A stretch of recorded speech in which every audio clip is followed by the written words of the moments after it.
Oh, hi, Leather Rokk here. Welcome to my channel.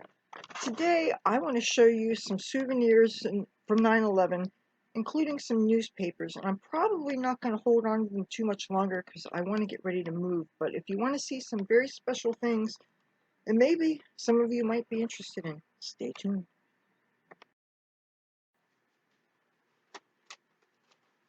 I was going through some file folders because I really have too much stuff and a lot of papers. If you didn't know already, papers are really heavy, especially if you have storage boxes for them. And so these are some things that I'm about to show you that it's really going to hurt for me to get rid of. And I would like to think that they really belong in a museum someplace. Or if somebody had bigger storage space or bigger house or special rooms that they could put things on display. What I'm about to show you are real, genuine articles. Most of them are newspapers from that very sad day in history when America was attacked on 9/11. And also some things pertaining to the killing of Osama bin Laden. And these aren't necessarily in any particular order, but, and I was looking through them last night, and of course my vision has deteriorated a lot since when I first saw these, so it was not the funnest thing to read through them. Not that it's a fun subject matter or anything. But this is here from September 12th, 2001, from the Press of Atlantic City. And I'm going to try to give you close-up looks of this so that you can actually see for yourself here. I didn't take any of the advertisements out. I left things intact. Not with all of them, but with these I definitely did. It's also interesting to see how prices of food have changed since then, and prices of cars, of course. But it was 9/11 that solidified my fan for President George W. Bush, and it was the events of 9/11 and the leadership of President Bush that turned me into a Republican.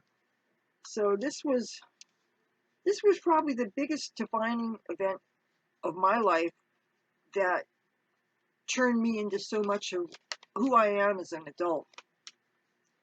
It was this event that woke me up and caused me to have a big interest in American politics. And yeah, and I will say it even traumatized me, even though I don't ever intend to diminish the impact that 9/11 happened to the survivors and people who lost people that they knew personally.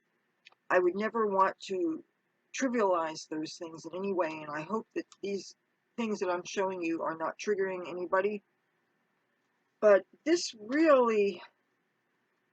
affected me in a way that nothing else that I lived through ever did, or that I ever saw since.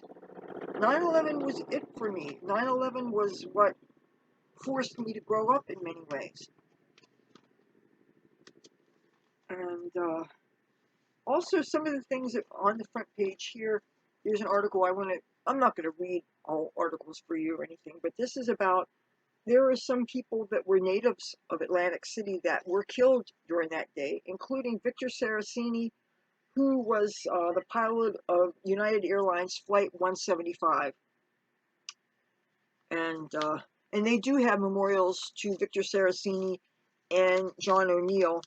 He was the head of security for the World Trade Center when we were attacked.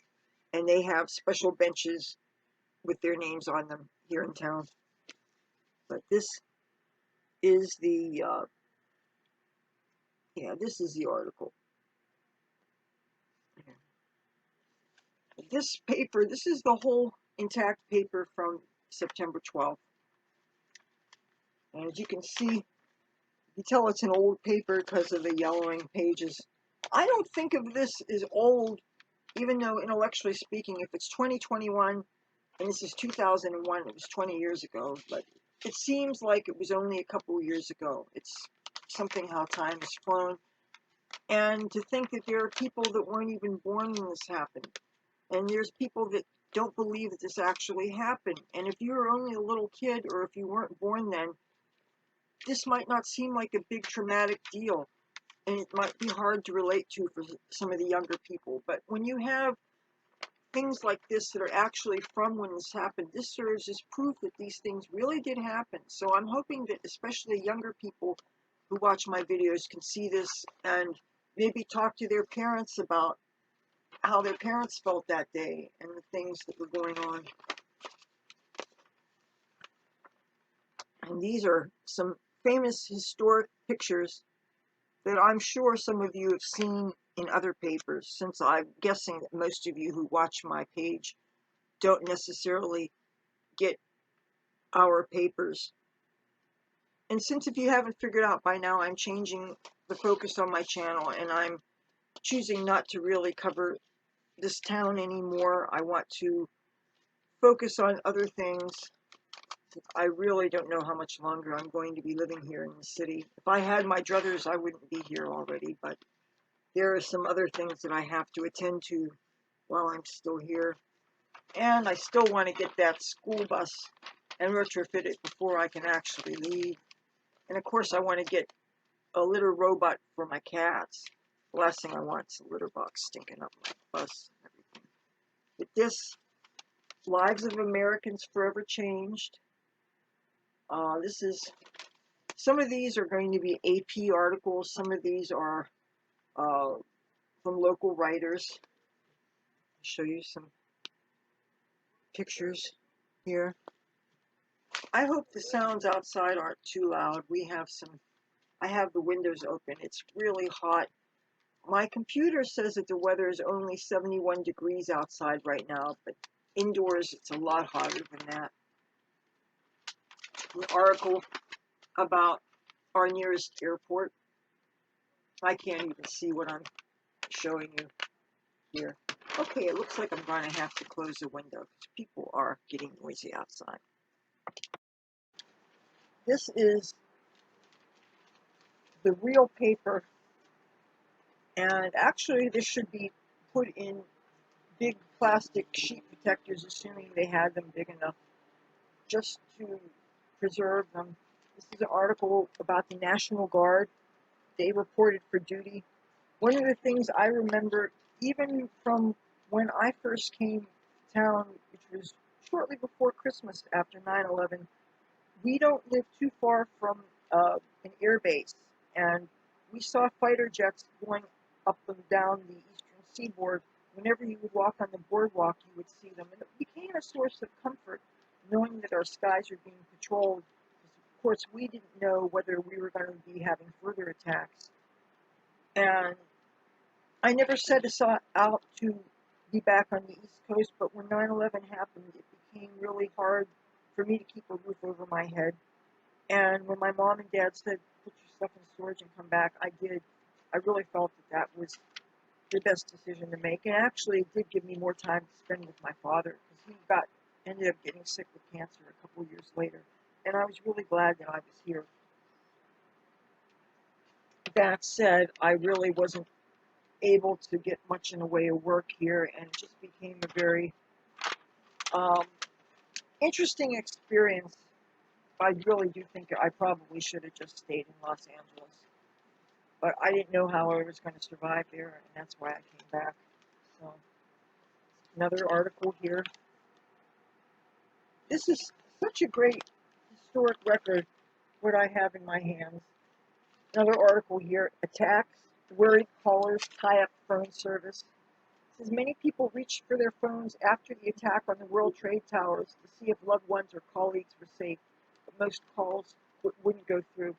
I can attest to the fact that it was really hard to get a signal, to get a connection. When I was in Hollywood and I tried to call both my parents and call some friends of mine who lived in lower and middle Manhattan, I couldn't get through, at least not with a landline. It finally took after 2 weeks of trying, I actually used a friend of mine's mobile phone, somebody who I was staying with when 9/11 happened, and I was able finally to reach my parents.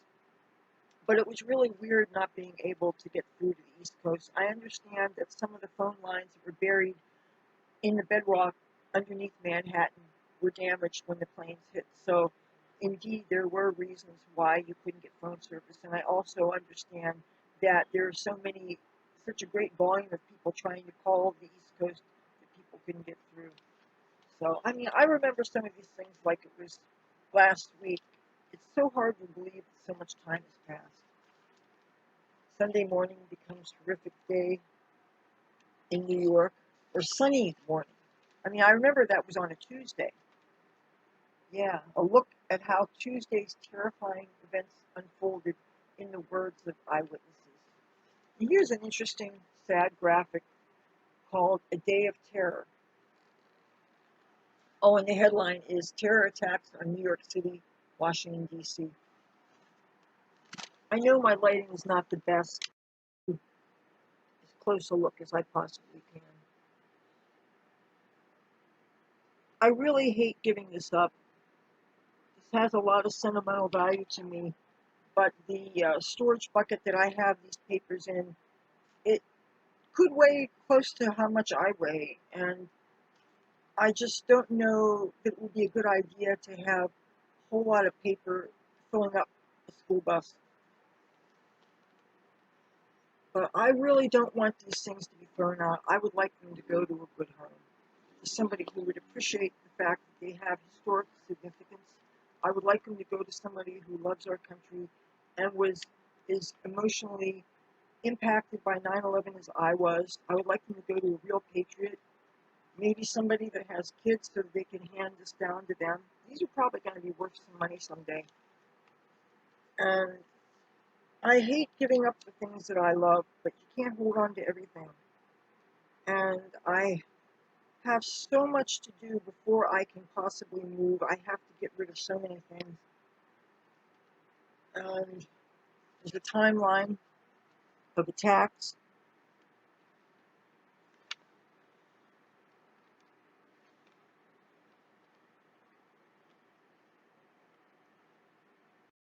Experts point finger at elusive Osama bin Laden. So even then, they knew he had something to do with it.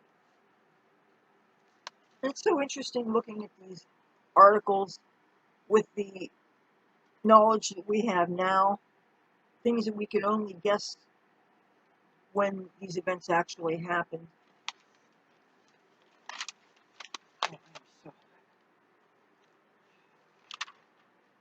Oh, how brown these papers are. It looks like they were soaked in coffee or something. Trade center known as Jewel of Manhattan. Can you imagine actually seeing this? Can you imagine how terrified those people were that were lucky enough to escape the Twin Towers and were running and running and running? Women had to kick their high heels off and run in their stocking feet. And maybe if they were lucky, somebody gave them sneakers so that they could get home safely.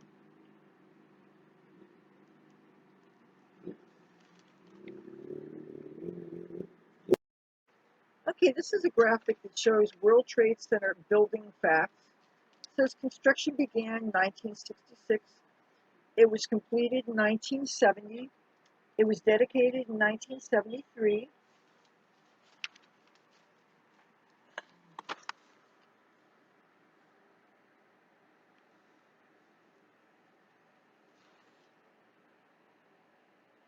Of this uh, building that was built in the place of Twin Towers, which I really wish that they had been built the same as they was before. I even signed petitions for that to happen, but as we know, that wasn't to be.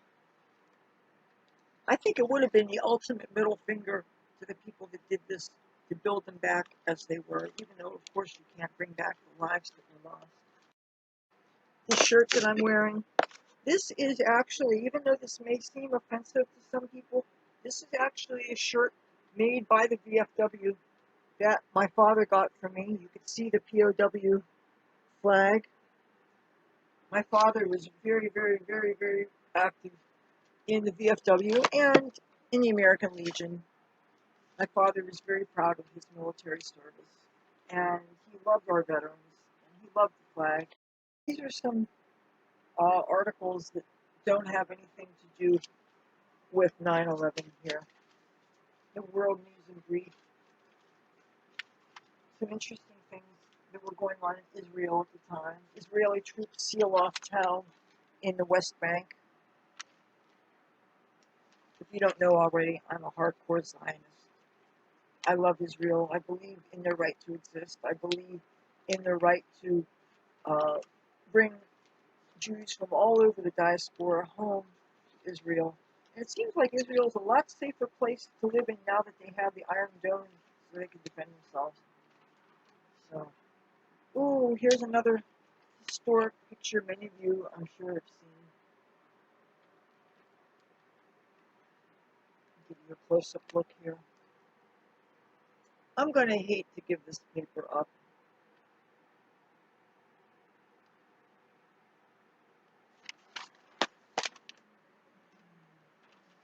I got to see, I heard the attack on the radio. I had a radio going on that morning. I did a video about my experience of 9/11. It's earlier on my channel, even though it dates me terribly. But I did, to paraphrase, I got to see in real time the second plane hit. And this is an article about the Pentagon. And Donald Rumsfeld, didn't he die recently? I believe he did. He committed suicide. Did you hear about that? That he was on trial for some things they caught him doing, some, I guess you can call them war crimes. And he put his glasses in his mouth, put the, you know how some people put the part that sticks behind your ear in his mouth, and apparently he had a tiny, tiny little needle with enough cyanide to kill yourself. And his mouth started foaming, and he dropped dead. And I understand cyanide is a very painful way to die, but that must be a thing that, a big way of committing suicide if you are about to fall behind enemy lines and you don't want them to torture state secrets out of you so people kill themselves. You'd think that they would have a more painless way to die, but apparently not. It's not a subject I think about very much. And this is a graphic about the attack on the Pentagon.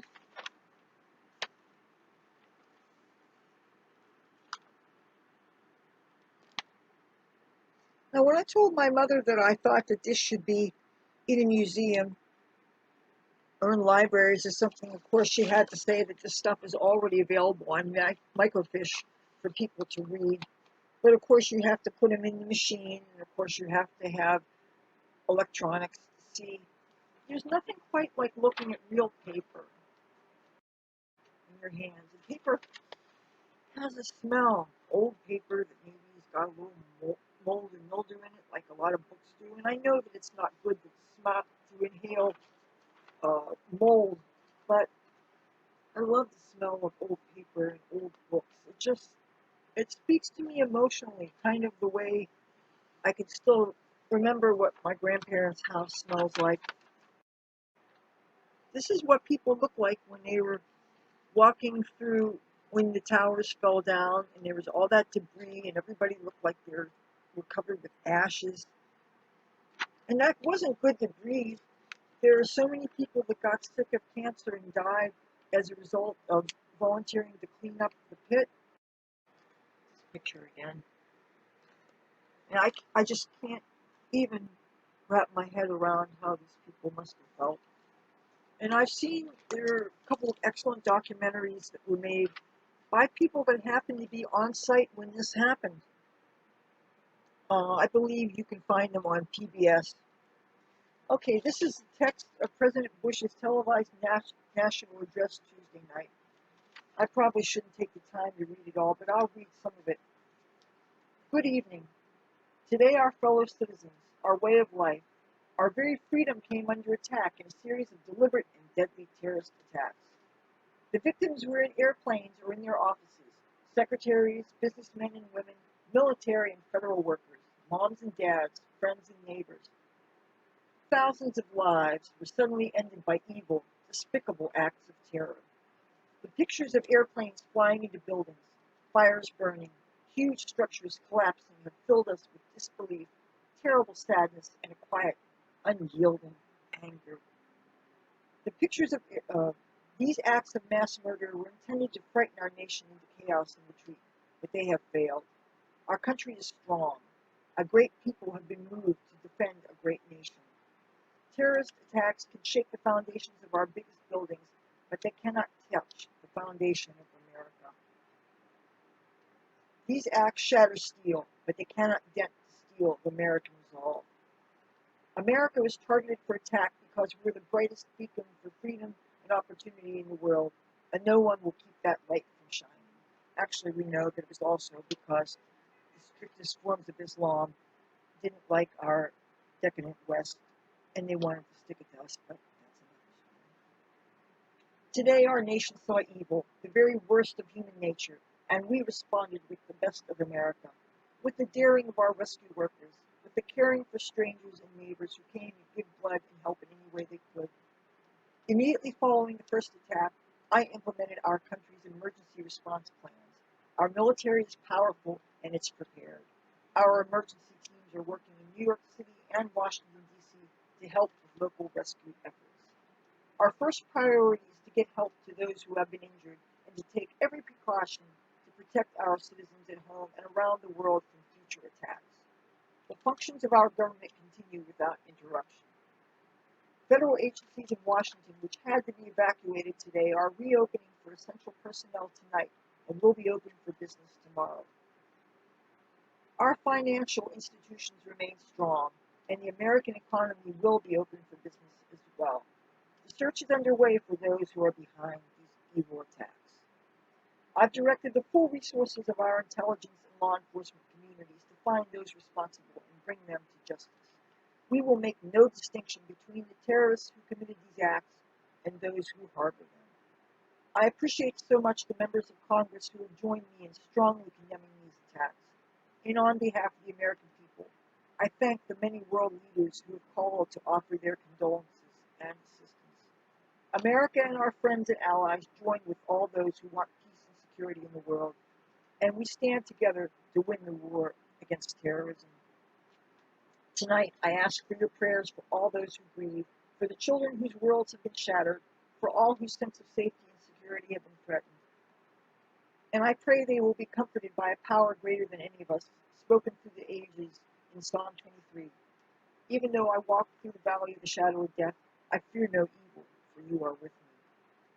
This is a day when all Americans from every walk of life unite in our resolve for justice and peace. America has stood down enemies before, and we will do so this time. None of us will ever forget this day, yet we go forward to defend freedom and all that is good and just in our world. Thank you, good night, and God bless America. See, I read the whole thing anyway. Okay, this is a graphic of the airliners used in the attack. This shows a Boeing 757-200 and a Boeing 767-200. These were the two kinds of jetliners that were used in Tuesday's attacks. I'll show you the pictures here. Maybe some of you watching this are airplane pilots and you know about these planes. And here's some more stunning, sad, graphic pictures from that fateful day.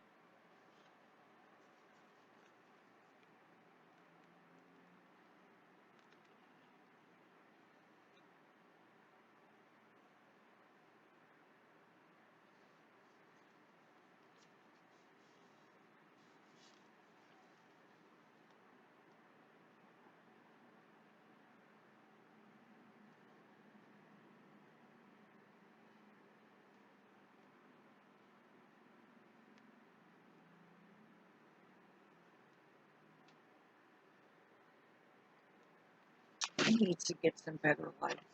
I ordered a big ring light, which I may or may not get considering the source.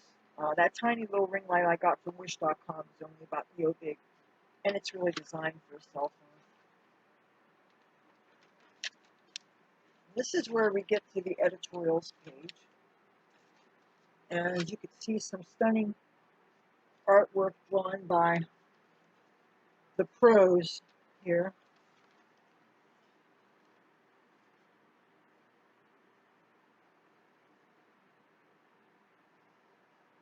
I've never got to tour the inside of the Statue of Liberty. My mother has. She actually got to go up into the light, and she even got higher than they allow access anymore.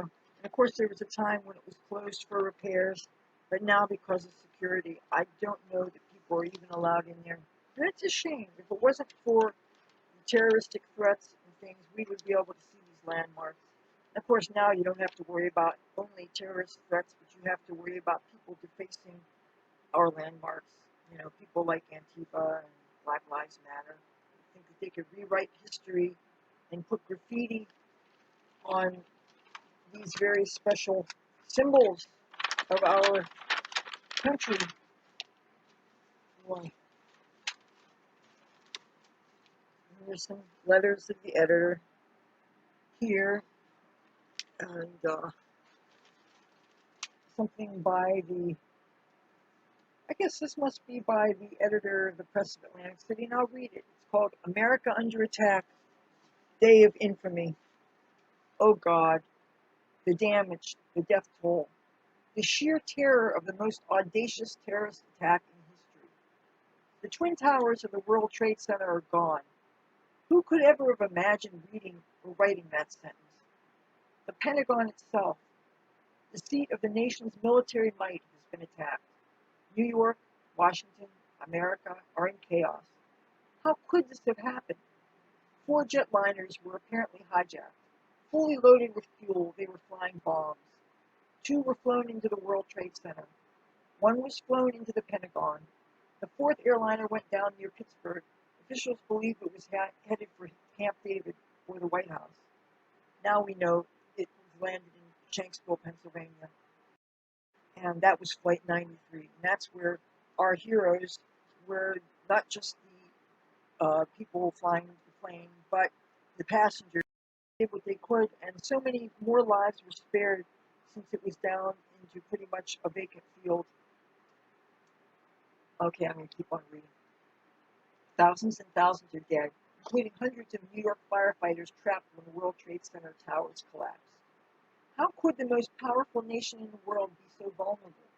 Where was the nation's bonded intelligence community? How could airport security have been so lax? Or perhaps the better question, and a far scarier one, what nation isn't vulnerable in the face of such madness, such evil, such cold precision? That's radical Islam. Today, a new generation knows how an earlier generation felt after Pearl Harbor. A new generation knows that history is never over. But this is a time for Americans to be calm and to stand together. Our nation will survive this. Decades ago, George Orwell wrote, "We sleep safely in our beds because rough men stand ready in the night to visit violence on those who would do us harm." Sleep safely? Not last night, not tonight, and perhaps never again. Nothing will be the same after today. George Orwell knew a nation would always need rough men ready in the night. Some in this nation, blessedly insulated from so many of the world's horrors, may have forgotten that elemental fact of life. Few will forget it after September 11, 2001. And now? Now it is time to visit violence on those who have done us harm. America is at war. Swift, ferocious retaliation is justified. Oh God. Now they didn't say exactly who wrote this, but this is what I just read. So,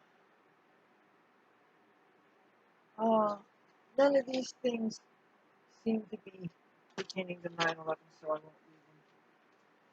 Here's another graphic, another art, and I can't read the signature, so any more than I could read the signature on that other thing I showed you.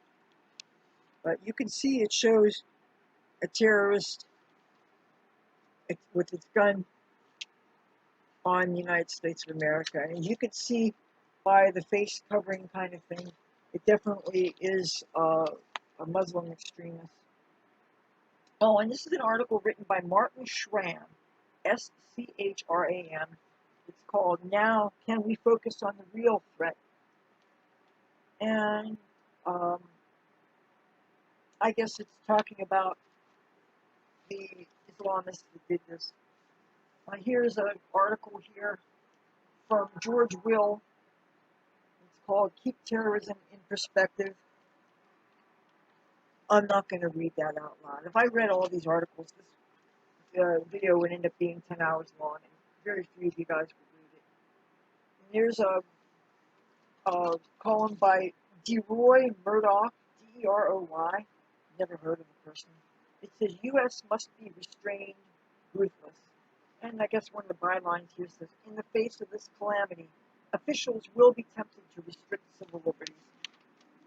Again, I'm not going to read this article, but of course we now know that in fact some liberties were somewhat restricted, like the Patriot Act, for instance, but I don't disagree with those decisions.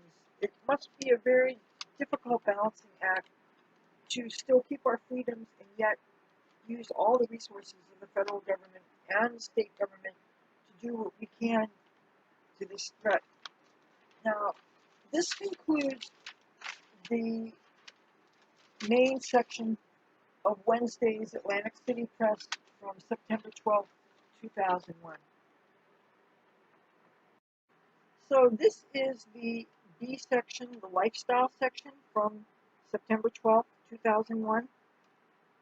And this column here under media says, as horror unfolds, it airs over and over on television. I'm going to read you some of this. Associated Press, New York. Television became a national gathering place on a terror-filled Tuesday, replaying unimaginable scenes of a plane crashing into the World Trade Center and its skyscrapers collapsing. Newspapers rushed out special editions. Many headlines said simply, terror.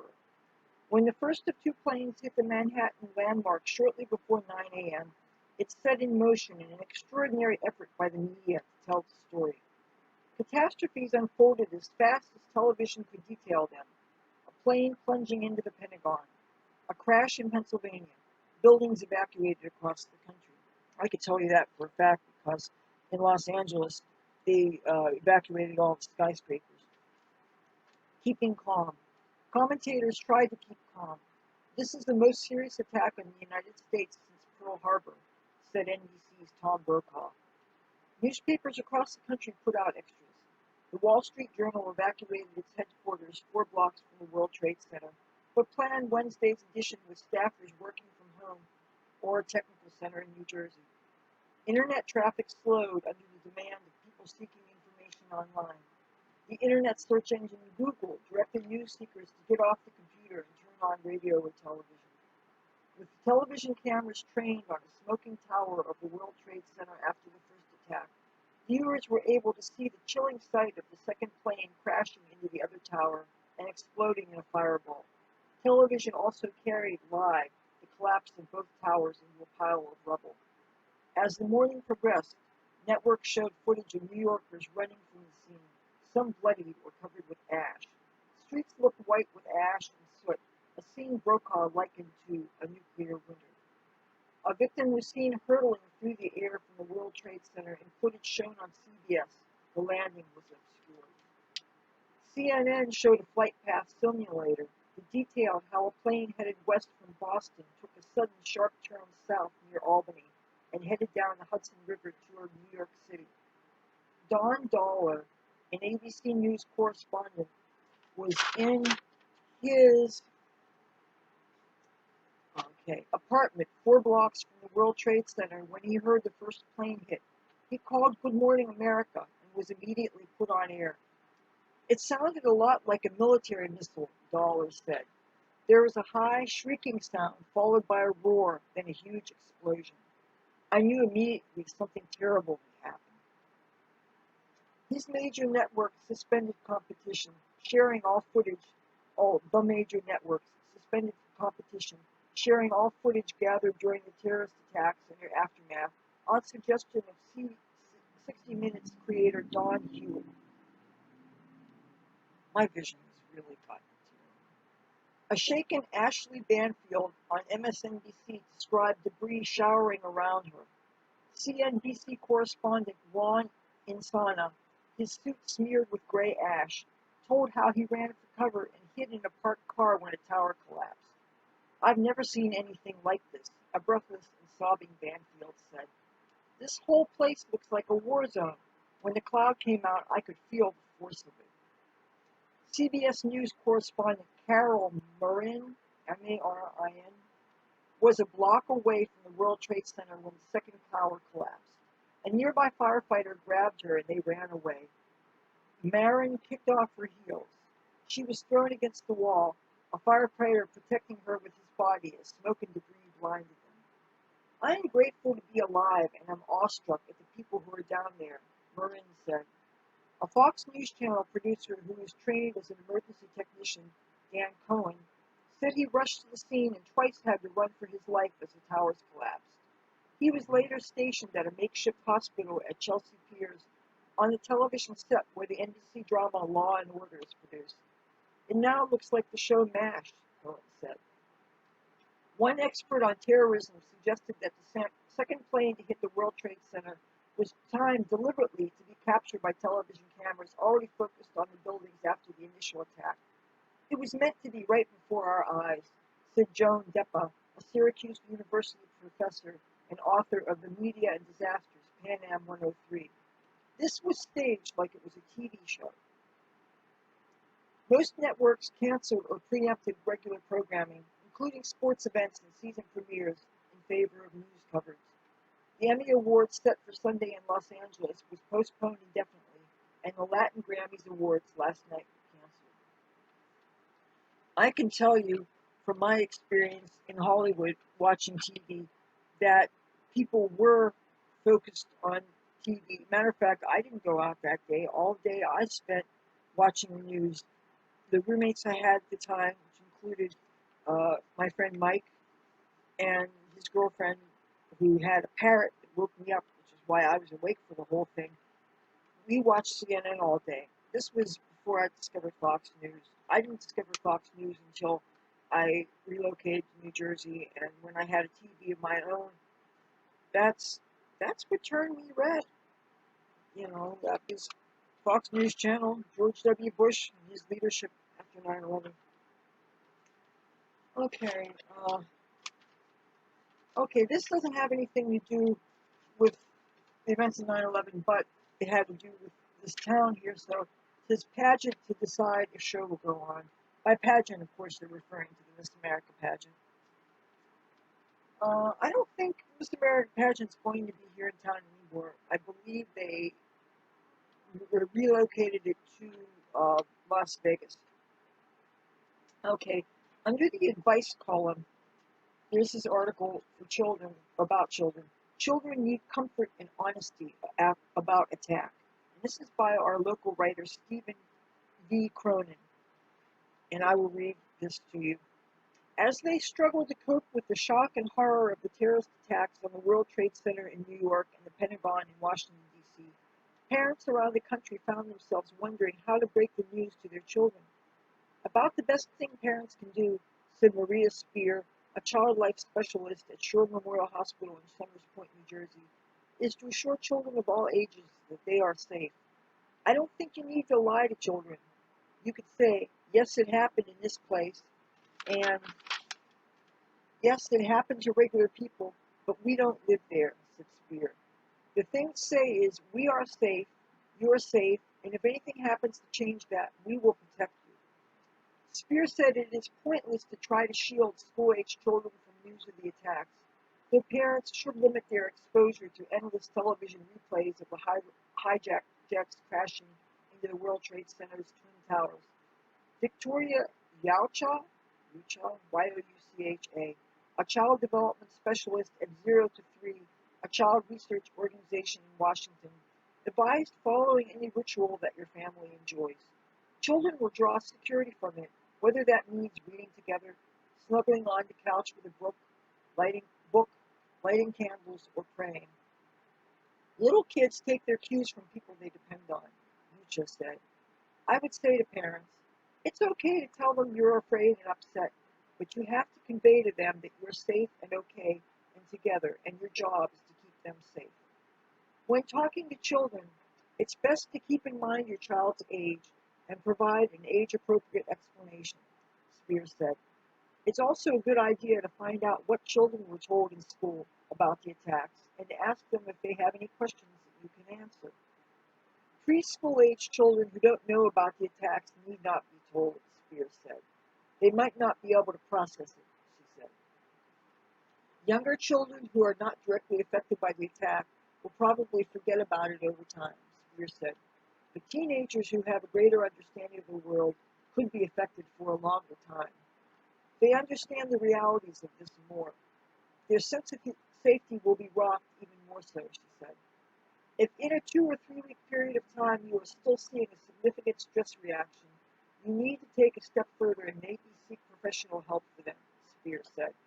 And everyone should be on the lookout for neighbors or friends deeply affected by attacks, she said. If you are seeing someone who is having trouble, you need to reach out to them. This is the kind of time when we all need to take care of one another. And it says underneath, the Associated Press contributed to this report. Now, another part of this article is here and it includes tips for coping. Be aware of how you react to news and what you say. Often, adults are focused on a tragedy and forget there are children nearby. Stick to the facts when talking to children. Tell them many people are working to make things better. Make sure children know they can come to you for more assurance, more information, and reassurance. Don't leave the television on constantly. Ongoing news reports will only increase your child's anxiety, and that's from the Associated Press. There's an article here. I can only read the first part of it because I don't know where page B7 is. Schools try to control anxiety, help students understand. And the writer of this piece is Diane D'Amico. She's an education writer. Are we going to war? The student asked. Against whom? Replied Duck Survey, a history teacher at Oakcrest High School, who was teaching history live Tuesday morning as he and his students watched events unfold in New York and Washington. Mesmerized by the scene, the students seemed to turn awed by the sight of the World Trade Center's towers disintegrating and appalled by what it meant. Televisions were on in the cafeteria, and students alternated watching them with the routine chatter about homework and class assignments. Oh man, look at that, said a student as the news replayed the second plane crashing into the building. Were there people in that plane, Mr. Survey? Another asked, subdued by the affirmative response. As the terror unfolded, school officials considered how best to manage the situation. Many schools reported a smattering of calls from concerned parents, and some came to pick up their children. The Hebrew Academy closed at 11:45 a.m. Public schools contacted remained open, and at some, televisions were turned off as officials expressed concerns about creating panic and anxiety, especially among younger children. We are on heightened awareness, said Pleasantville Superintendent Andrew Carrington. There are some students and staff with relatives in New York they are worried about, but we are trying to keep the focus on school. And here's a picture. It says students gather in the student lounge at Cumberland County College in Vineland to watch the aftermath of the tragedy. I gotta see if I can find page B7. Okay, I can't seem to find that particular page, so now I'm going to show you Friday, September 14, 2001 issue of the Press of Atlantic City. This is the Atlantic County edition. Scares at New York airports. U.S. Capitol evacuated. Here's a picture of the pit in the World Trade Center, and the caption is, an orange body bag with the remains of a World Trade Center crash victim is carried from the rubble Thursday as smoke continues to rise from the debris. I'll give you a close-up of the picture. Okay, I can't seem to find that particular page, so now I'm going to show you Friday, September 14, 2001 issue of the Press of Atlantic City. This is the Atlantic County edition. Scares at New York airports. U.S. Capitol evacuated. Here's a picture of the pit in the World Trade Center. And the caption is, an orange body bag with the remains of a World Trade Center crash victim is carried from the rubble Thursday as smoke continues to rise from the debris. I'll give you a close-up of the picture. This light is really not good. Let me get this a little bit closer. It would, it would probably be good if I actually mounted this on here. As you can see, the cat carrier is on the cat tree. And because my floor is warped, the computer would probably fall. Plus, the computer would have no choice but to look up against the wall where you would just see a mess, and that wouldn't be good. So, okay, the caption underneath says, JFK, LaGuardia, and Newark open, then close after several people are detained. Bomb scare disrupts Congress. Senators, representatives wait on lawn 30 minutes. And this comes with an Associated Press article. There is tension and confusion as the nation's aviation industry lurched back into service on Thursday. The New York area's three major airports, Kennedy, LaGuardia, and Newark, New Jersey, were opened and then abruptly shut down as FBI officials detained several people for questioning in the attacks. And in the nation's capital, lawmakers evacuated the U.S. Capitol building as a bomb threat prompted police to clear the building for a second time since the terror attacks on the World Trade Center and the Pentagon. Senators and representatives streamed down the back steps from the House and Senate chambers and waited on the Capitol lawns with staffers, guards, and media as the building was searched. Capitol Police spokesman Dan Nichols said the office of Senator Robert Byrd, Democrat of West Virginia, then Senate's President Pro Tem, received a telephone bomb threat around 5:30 p.m. Then bomb-sniffing dogs hit on an area that was of concern. Nichols would not say whether it was a package. A second team of dogs was taken to the same room, and the dogs picked up the same hit, prompting the evacuation, he said. Police allowed people to return to the Capitol about 30 minutes later, after a team of explosives experts checked out the area and found nothing untoward. The Capitol was evacuated Tuesday after hijackers crashed airlines into the Pentagon and the World Trade Center. On Thursday, senators were in the middle of a vote condemning the discrimination against American Muslims and Arab Americans when they were pulled off the Senate floor. About an hour later, the Senate passed the resolution, 98-0. In New York, police said a man carrying a false pilot's identification was arrested at Kennedy after he tried to get past security. The arrest came as jetliners returned to the nation's skies for the first time in 2 days, with scattered flights carrying nervous passengers who faced strict new security measures following the terrorist attacks in New York and Washington. Earlier, Orlando International Airport and a terminal at LaGuardia were briefly evacuated over separate, unfounded bomb scares. And after briefly resuming limited service, Northwest Airlines canceled all flights Thursday evening after receiving information a spokeswoman said indicating it was not prudent to operate. Elsewhere, no planes left Chicago's busy O'Hare International Airport by evening, and authorities said Washington's Reagan International Airport, near many of the capital's landmarks, will remain closed indefinitely. FAA Administrator Jane Garvey told reporters that Boston's Logan Airport will not be reopened until new, stricter safety measures are in place. The airport is under investigation for possible security breaches before the attacks. Okay, now, here's some articles. I'm not going to read all of these. Millville cops discover hope in the rubble. Right underneath it says, Jody Farabella and Steve Felice of the Millville Police Department finished their shifts Wednesday and headed to New York, where they assisted in the rescue of 2 firefighters. They'll be back to work as usual in Millville today.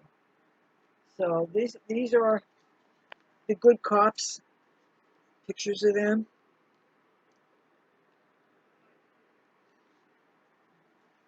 And this article here says, Bush vows U.S. will win first war of the 21st century. And this article here says, 2 hijacked planes black boxes found. Uh, yeah, I think I'll read this one here. From Washington, this is an Associated Press article. U.S. investigators pressed Thursday to identify terrorist collaborators who may still be in a position to strike more Americans, and agents located critical cockpit flight recorders from two of Tuesday's hijacked planes. Four U.S. officials, speaking on question of anonymity, told the Associated Press that authorities are investigating the possibility that some terrorists involved with Tuesday's pilots still are at large. The FBI searched the country and abroad for possible suspects who had recent flight training, ties to the hijackers or their backers, or attempted to enter the United States. This goes on page 12. Officials said, speaking on question of anonymity, agents have been examining manifests of flights that were not hijacked Tuesday to find matches with people who fit this profile, officials said. The concerns are also being driven by fresh intelligence suggesting a continued threat, the officials said. The data suggests we haven't seen the end of this current threat, one U.S. official said. He cited concerns that terrorists might strike in a different manner now that airport security has been beefed up. Investigators recovered a black box flight recorder from the hijacked plane that went down in Pennsylvania and picked up a signal from the recorder in the jet that slammed into the Pentagon. The recorders could contain information about the last minutes of the hijacked commercial jetliners. FBI Special Agent Bill Crowley said the recorder in Pennsylvania was found at about 4:20 p.m. in the 8-foot crater caused by the crash. Crowley said the recorder will be analyzed by the National Transportation Safety Board. We're hoping it will have some information pertinent to what happened on the plane, Crowley said. This development is going to help a lot. Overseas, German authorities said 3 of the terrorists who died in the suicide attacks were part of a group of Islamic extremists in Hamburg who have been planning attacks in the United States. Hamburg investigators said 2 of the terrorists were Mohammed Atta, age 33, and Marwan al-Sheshi, 23, whose training at a Florida flight school has been the focus of intense FBI interest this week. The German investigators said the 2 were from the United Arab Emirates. Acting on a tip from the FBI, police in Hamburg detained one man and are seeking another. The police did not say how the detainee may have been linked to the attacks. An FBI official was headed for the Azores Islands to interview 2 Iranians detained a week ago after they tried to travel to Canada with fake passports, authorities said. Mexican Defense Secretary General Rafael Macedo, M-A-C-E-D-O, said officials are searching the country for at least 9 people who may have helped plan the attacks. Attorney General John Ashcroft said a total of 18 hijackers took over the 4 planes. The Justice Department had planned to release the hijackers' names and photos, but pulled back late Thursday. All were ticketed passengers, but some may have used aliases, officials said. Elsewhere, authorities were looking for a Muslim clerk who previously was questioned by the prosecutors in the 1990s embassy bombings case linked to Osama bin Laden. The cleric, Moataz al-Halak, M-O-A-T-A-Z, left the Northeast on Monday, the day before the attacks, and traveled to Texas, according to authorities and his lawyer. Al-Halak's lawyer, Stanley Cohen, said FBI agents want to question his client about whether he told people about the attacks before they occurred. I asked Moataz about it, and he was just shocked and laughed. It's preposterous, Cohen said. Al-Halak appeared before a federal grand jury in New York in the case of the U.S. embassy bombings in Africa linked to bin Laden. He never was charged with wrongdoing. A number of people that could be involved in the plot were detained overnight for having false identification, Justice Department spokesman Mindy Tucker said. One focus of the FBI is on flight schools in Florida and Minnesota that traded some of the men apparently involved in the hijackings. The owner of the Minnesota flight school said FBI agents contacted him asking about specific people. I'm going to take a look at this other article here. Bush vows the United States will win first war of the 21st century. Another Associated Press article out of Washington. President Bush called the terrorist attacks in New York and Washington the first war of the 21st century Thursday, and his administration labeled fugitive Osama bin Laden a prime suspect. The United States promised to wage all-out retaliation against those responsible and any regime that protects them. Action could take weeks or months rather than days, a senior administration official indicated. As part of the effort, the United States urged Pakistan to close its border with neighboring Afghanistan, where bin Laden operates, and to cut off funding for terrorist groups. The official, who spoke on condition of anonymity, I've got to go to page 10 here, said the United States also asked Pakistan for permission to fly over its cut territory in the event of military action. Bush spoke earlier of the need to win the battle against terrorism. I'm a loving guy, and I am also someone who, however, who's got a job to do, and I intend to do it. And this is a terrible moment, Bush said, talking to reporters in the Oval Office. Deputy Defense Secretary Paul Wolfowitz said the administration's retaliation would be sustained and broad and effective, and the United States will use all of our resources. It's not simply a matter of capturing people and holding them accountable, but removing the sanctuaries, removing the support systems, ending states who sponsor terrorism, Wolfowitz said.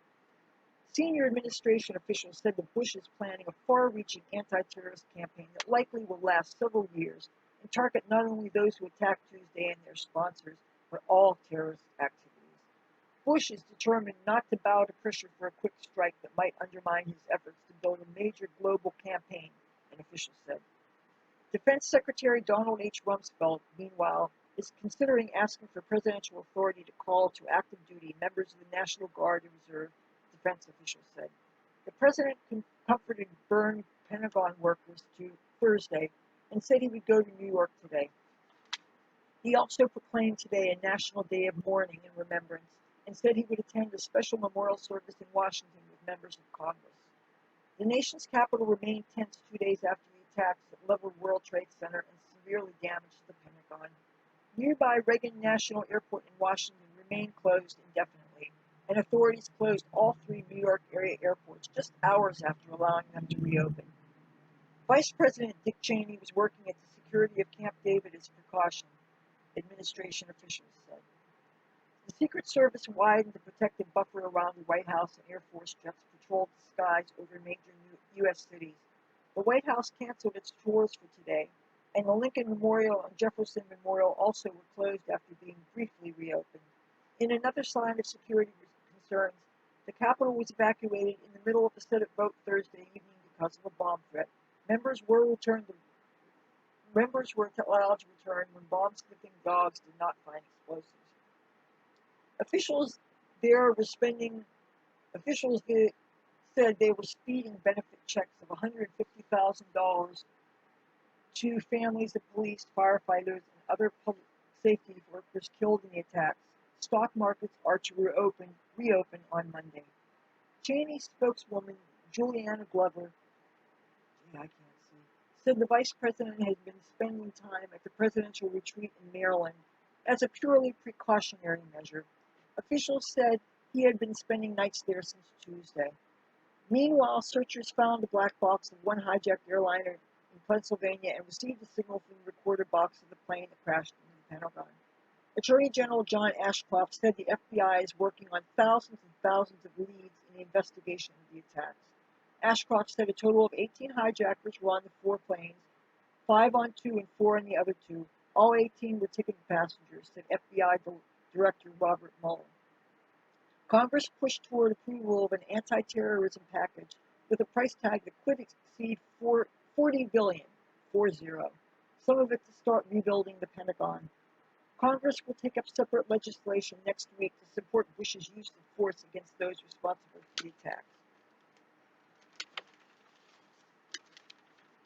Okay, I'm not going to read this article here. House okays tax relief to victims' kin. I'll just read the first paragraph. It's out of Washington. This is from the Associated Press. The House voted Thursday to give families of terrorist attack victims tax breaks normally reserved for casualties in war zones. Republicans also announced they are putting together a broader economic stimulus package, including a capital gains tax cut. I think you get the gist of the subject of that article. Let's see. As far as other things that were going on at this time, it says Southwest Florida under hurricane watch as tropical Storm Gabrielle years. And things that totally had nothing to do with 9/11. Under the state briefs, in the area of New Jersey called Woodbury Heights, it says Catholic school bans Harry Potter books.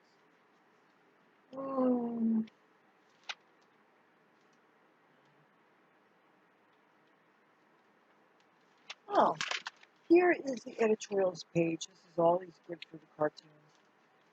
It says here, December 7, 1941, Day of Infamy. September 11, 2001, Day of Determination. Give you a close-up look of this. And here's a letter to the editor, and the headline is, The Day the Nation's Enemies Went Too Far. I remember the day Pearl Harbor was attacked. I was 17 years old and a janitor in high school. On my little street in the Strawberry Mansion section of Philadelphia, all those who had radios had them turned on full blast. Neighbors were running up and down the street to make sure that everyone knew the news. Young people were arguing loudly about which branch of the service in which to enlist, but they all agreed that they would be in line Monday morning.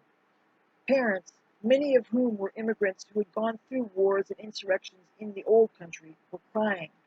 They knew what they faced as their sons went off to war and their daughters went off to help the war effort. The nation quickly came together to back President Franklin D. Roosevelt in mobilizing the country for war. Democrats, Republicans, socialists, and even communists and isolationists joined forces because we were facing a common enemy. This crisis is different only in that we were attacked not by an easily identified country, but by terrorists who are citizens of various countries. We know who they might be, and we know that they will be tracked down. The one thing these terrorists have in common is their disrespect for human life, even their own. No legitimate major religion sanctions suicide or the murder of innocent human beings. This country is now united like never before since December 7, 1941, when Pearl Harbor was attacked. And like that day that lives in infamy, so will September 11, 2001, be a day that will live in our hearts as the day that our enemies went too far. And this was written by Milton Burks from Brigantine, New Jersey. Okay, now this was the thought for the day, and it says, when something happens to you, you either let it defeat you or you defeat it. And this happens to be a quote by the actress Rosalind Russell, who played the lead character in Annie Mayhem, one of my favorite movies of all time, incidentally. Oh, and my favorite quote from that movie is, "Life's the banquet, and most poor suckers are starving to death." I think I want to be Annie Mayhem when I grow up. That's an aside. Okay, I'm going to read this editorial, and it says, Attack on America, the Backlash. In the Villas section of Lower Township, New Jersey, someone threw rocks through the windows and glass doors of the 7-Eleven owned by a Syrian man. In Atlantic City, police arrested a man who made a series of threatening phone calls to the Rapid Cab Company because he believed the company had Egyptian drivers. In Huntington, New York, a 75-year-old man tried to run over a Pakistani woman. And in Chicago, police turned back 300 people waving American flags as they tried to march on a mosque. The backlash, expected and on some level understandable, has begun. It must stop immediately. This is not what America is all about. America is about the New York City firefighters and police officers who rushed into the burning World Trade Center towers on Tuesday and did not come out. America is about the passengers on hijacked United Flight 93 who, after hearing about the World Trade Center attacks by a cell phone, decided to attack their hijackers. It is looking increasingly likely that those brave passengers forced Flight 93 into the ground near Pittsburgh, preventing it from slamming into the White House or some other Washington target. America is about standing strong and standing together, and America is about, when the time and place and targets are right, the terrible, swift sword of our military might. America is not about breaking windows at 7-Elevens because a man behind the counter is wearing a turban. By the way, turbans are worn by sheiks, not by Muslims. So, totally different religion. Not that it's right to kill people or attack people just because of their religion. When it comes to other parts and peoples of the world, Americans have never been too good at fine distinctions. But apparently it needs to be noted that not all Arabs are terrorists, not all Muslims are Islamic radicals. In fact, the overwhelming majority are not. Many mainstream Muslim organizations have condemned Tuesday's terrorist attacks. We are scared, Khalid Butt, president of the Pakistani American Muslim Organization of South Jersey, told a press reporter. It doesn't make sense. I didn't do it. My neighbors didn't do it. Americans are experiencing many conflicting emotions at the moment. Our minds are crowded, but we must save some room for tolerance, understanding, and sense. President Bush has declared today a national day of prayer and remembrance. As we all pay somber tribute to the terrorist victims and those who died trying to help, it is important to remember that among America's great attributes is our commitment to law and decency. Now, they didn't give credit for who wrote that. And we have some more letters to the editor that have nothing to do with 9/11, so I'm going to spare you. I am going to read, I guess I'll read the whole article here by Charles Krauthammer. He passed away a few years ago. He was a really amazing human being. I never met him personally, but he was often featured on Fox News Channel. And until a couple years before he died, I didn't even know that he was confined to a wheelchair. I always thought he was kind of hot, incidentally. Of course, no offense, disrespect intended to his wife or anything, but man, when he was in college, he was really hot. Anyway, I'm sorry for lowering the tone. I know that has nothing to do with this video. And anyway, the headline for this is Time for Congress to Declare War. This is not a crime. This is war. One of the reasons there are terrorists out there capable and audacious enough to carry out the deadliest attack on the United States in its history is that, while they have declared war on us, we have in the past responded, with the exception of a few useless cruise missile attacks on empty tents in the desert, by issuing subpoenas.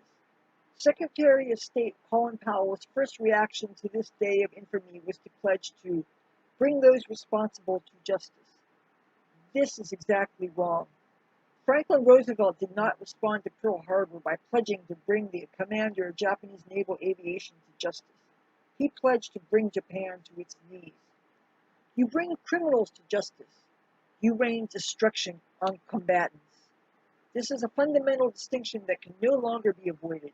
The bombings of September 11, 2001 must mark a turning point. War was long ago declared on us. Until we declare war in return, we will have thousands of more innocent victims. We no longer have to search for a name for the post-Cold War era. It will henceforth be known as the age of terrorism. Organized terror has shown what it can do. Execute the single greatest massacre in American history, shut down the greatest power on the globe, and send its leaders into underground shelters. All of this without even resorting to chemical, biological, or nuclear weapons of mass destruction. This is a formidable enemy. To dismiss it as a bunch of cowards perpetrating senseless acts of violence is complacent nonsense. People willing to kill thousands of innocents while they kill themselves are not cowards. They are deadly, vicious warriors and need to be treated as such. Nor are their acts of violence senseless. They have a very specific aim: to avenge alleged historical wrongs and to bring the great American Satan to its knees. Nor is the enemy faceless or mysterious. We do not know for sure who gave the final order, but we know what movement it came from. The enemy has identified itself in public and openly. Our delicate sensibilities have prevented us from pronouncing its name. Its name is radical Islam. Not Islam is practiced peacefully by millions of the faithful around the world, but a specific fringe political movement dedicated to imposing its fanatical ideology on its own societies and destroying the society of its enemies, the greatest of which is the United States. Israel, too, is an affront to radical Islam, and thus, of course, must be eradicated in their eyes. But it is the smallest of fish, the heart of the beast, with its military in Saudi Arabia, Kuwait, Turkey, and the Persian Gulf, with a culture that corrupts Islamic youth, with an economy and technology that dominates the world, is the United States. That's why we were struck so savagely. How do we know? Who else trains cadres of fanatical suicide murderers who go to their deaths joyfully? And the average terrorist does not coordinate 4 hijackings within 1 hour, nor fly a plane into the tiny silhouette of a single building. For that, you need skilled pilots seeking martyrdom. That is not a large pool to draw from. Actually, I beg to differ from that, but I digress. These are the shock troops of the enemy, and the enemy has many branches: Hezbollah in Lebanon, Hamas and Islamic Jihad in Israel, the Osama bin Laden organization headquartered in Afghanistan, and various Arab liberation fronts based in Damascus. And then there are governments: Iran, Iraq, Syria, and Libya among them. Which one was responsible? We will find out soon enough. But when we do, there should be no talk of bringing these people to swift justice, as Karen Hughes dismayingly promised mid-afternoon Tuesday. An open act of war demands a military response, not a judicial one. Military response against whom? It is absurd to make war on the individuals who send these people. The terrorists cannot exist in a vacuum. They need a territorial base of sovereign protection. For 30 years, we have avoided this truth. If bin Laden was behind this, then Afghanistan is our enemy. Any country that harbors and protects him is our enemy. We must carry their war to them.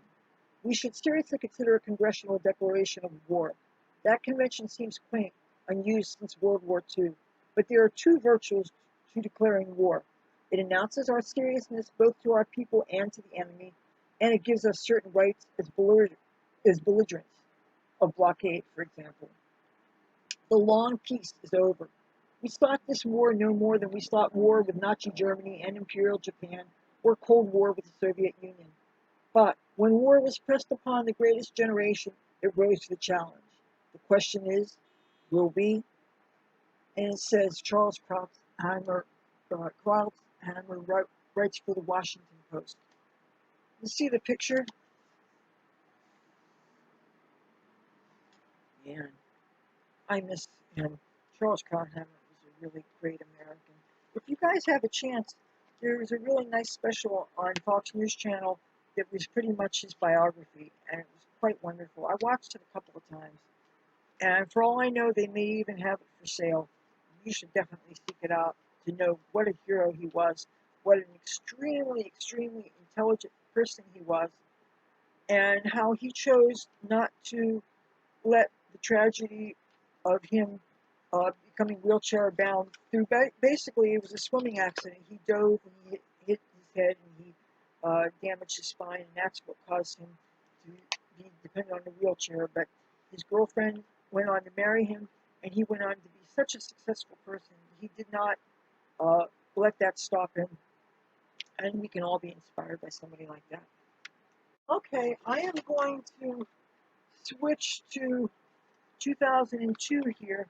This is Sunday, September 8th, 2002, and this is the F section, the Insight section of the Press of Atlantic City, and this is September 11th, 2001, looking back. And this shows an series of Associated Press photographs, and the caption under this says, "The twisted wreckage of the World Trade Center above served as a ghostly memorial to those who died when terrorists flew jetliners into the Twin Towers. Below left, America's spirit was unbroken by the events of the day, however, and a torrent of patriotism flowed from Maine below right to California." Now, incidentally, you look at this picture here, the first time I got to see the pit was when I went to New York City to attend a Gene Simmons book signing for his book Kiss and Sell. And it was held at, I don't remember what exactly, it was a Borders, I believe, and it was somewhere in Midtown, or maybe in Chelsea, I don't remember. But I asked for directions. I didn't know New York City as well then as I do now. Not that I know it well. And anybody familiar with New York would be able to tell you, just as I am, that one of the best ways to get your bearings to know which direction you needed to go was to look for the World Trade Center. And since most of the time I was north of that, you could always tell that the World Trade Center was south. And that so many times helped to keep me from getting lost. So anyway, I was told which subway stop to get off. And so I got personally to witness the melting or the molten fire hoses that were absolutely stuck to the asphalt. And I was able to see the makeshift memorials that people made all around the pit. And most of it had boards around so that you had to look through to see the smoking rubble inside. And this was the most heart-wrenching thing that I saw. People left little stuffed animals and all over with pictures of missing loved ones and notes written by their children and their grandchildren. All these signs with pictures of their loved ones saying, "Have you seen me?" People desperate for hope. Obviously, months after this happened, and a lot of people's remains were still never found. And people still hoping that maybe somebody had been hit on the head and lost their memory, and maybe they were in a hospital as a John or Jane Doe somewhere. All around this area, it was just, you couldn't help but be moved to tears by this. And I'm walking around looking at this, and I really wish I'd had a camera with me. Why I didn't, I don't know. Of course, the cameras I used at that time were the disposable cameras and things. But it's a sort of thing that, and you could smell the smell. It's really hard to describe. There is still a smell of something burning. It wasn't obviously as hardcore as it was in the days immediately after, but it's the sort of thing that stays with you.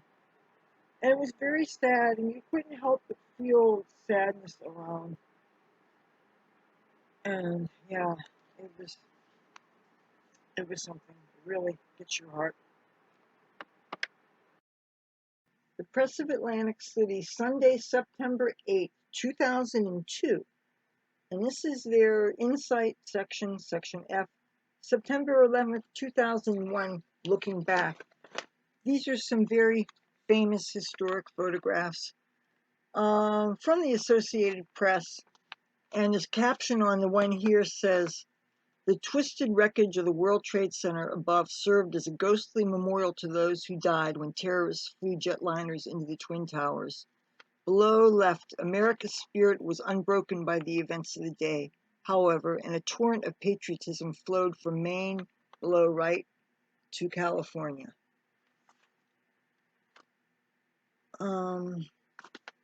Okay, I don't know. Well, obviously that wasn't Maine. I don't know whether this is Maine or if this is California. So it says, "The world just stopped." And there are some different things, uh, reminiscent by different local people. Down here, bring your attention to, this is that awful day, a minute-by-minute look at how the terrorist attacks of September 11th unfolded. And that's on page F6. And that's this right here. And this shows a graphic of what happened. I'm going to try to bring this a little bit closer to the light here. You can see,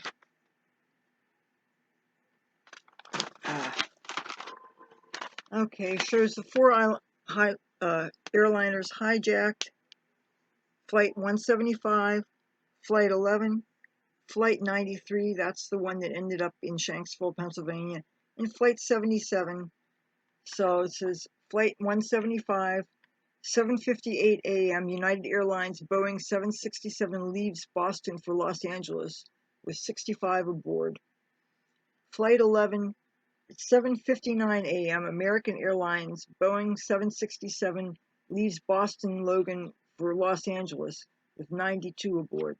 Flight 93 at 8:01 a.m. United Airlines Boeing 757 leaves Newark, New Jersey for San Francisco with 44 aboard.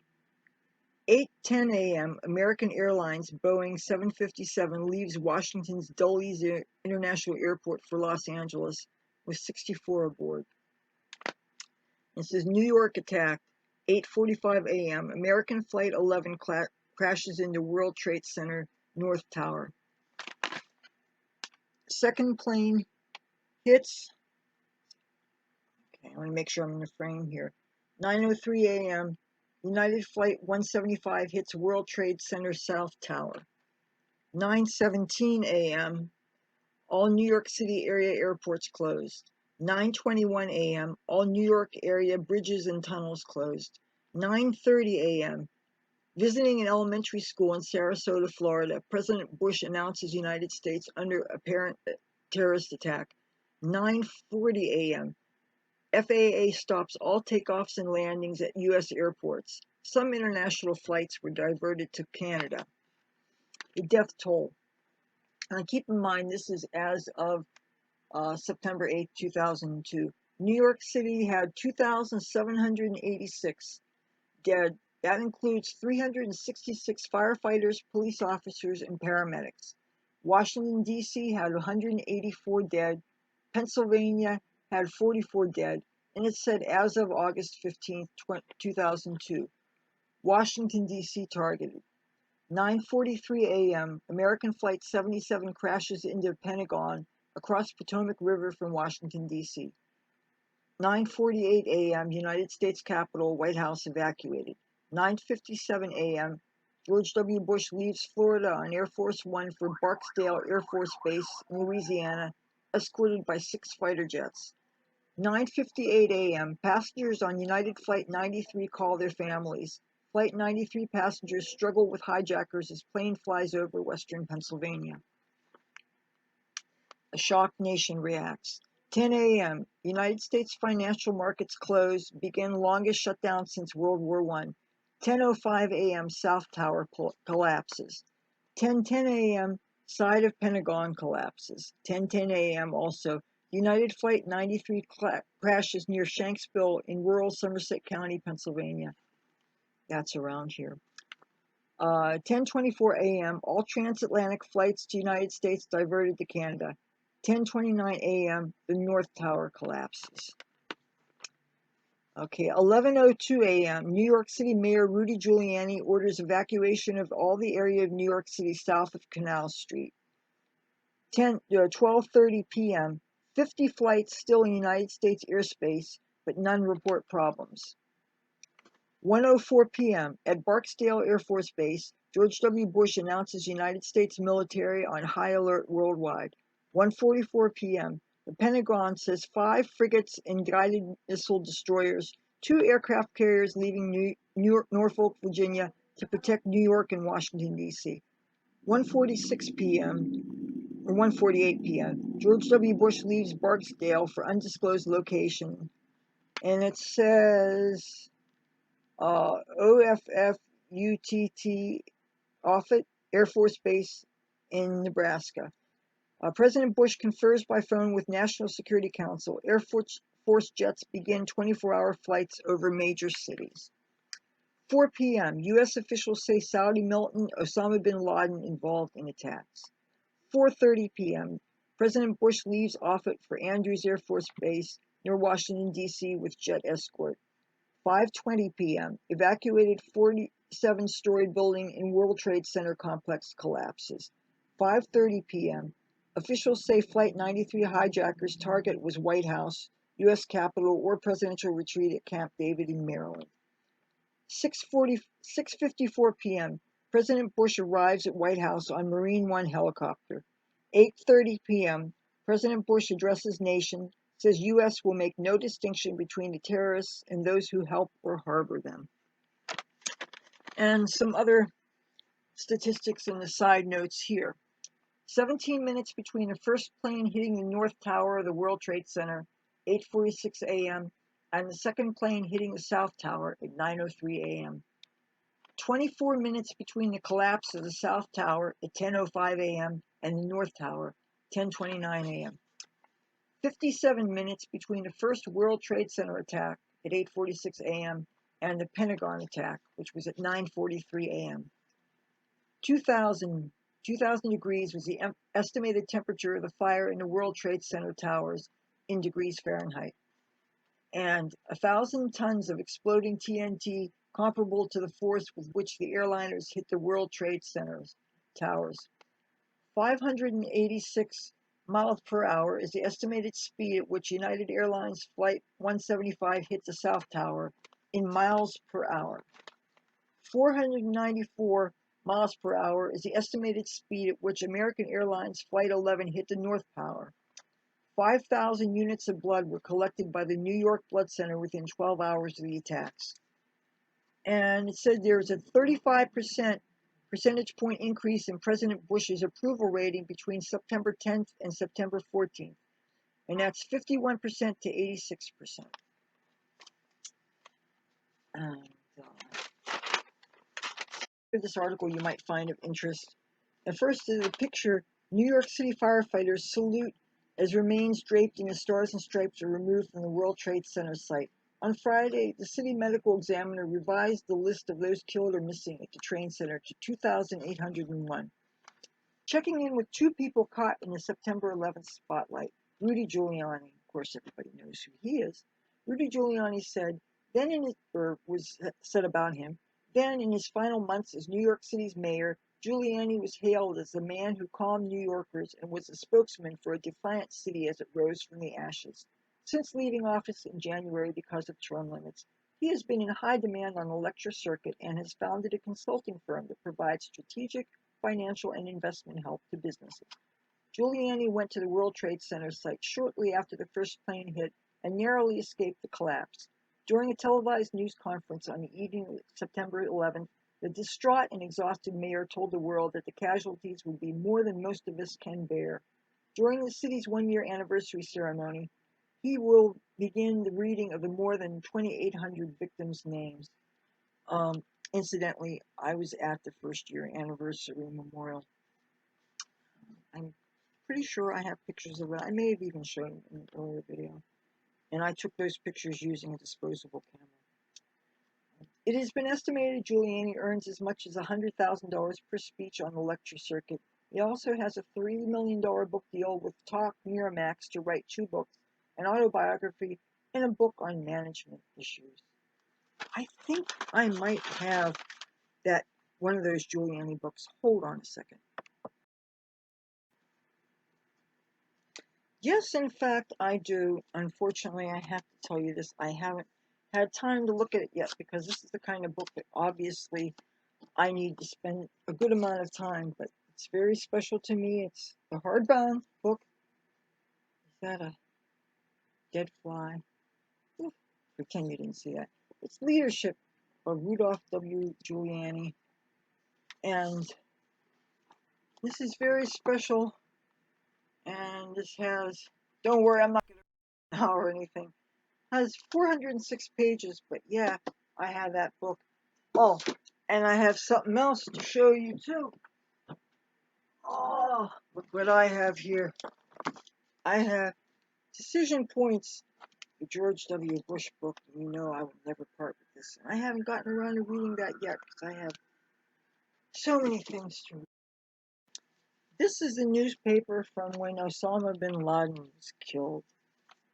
And we had several copies of this.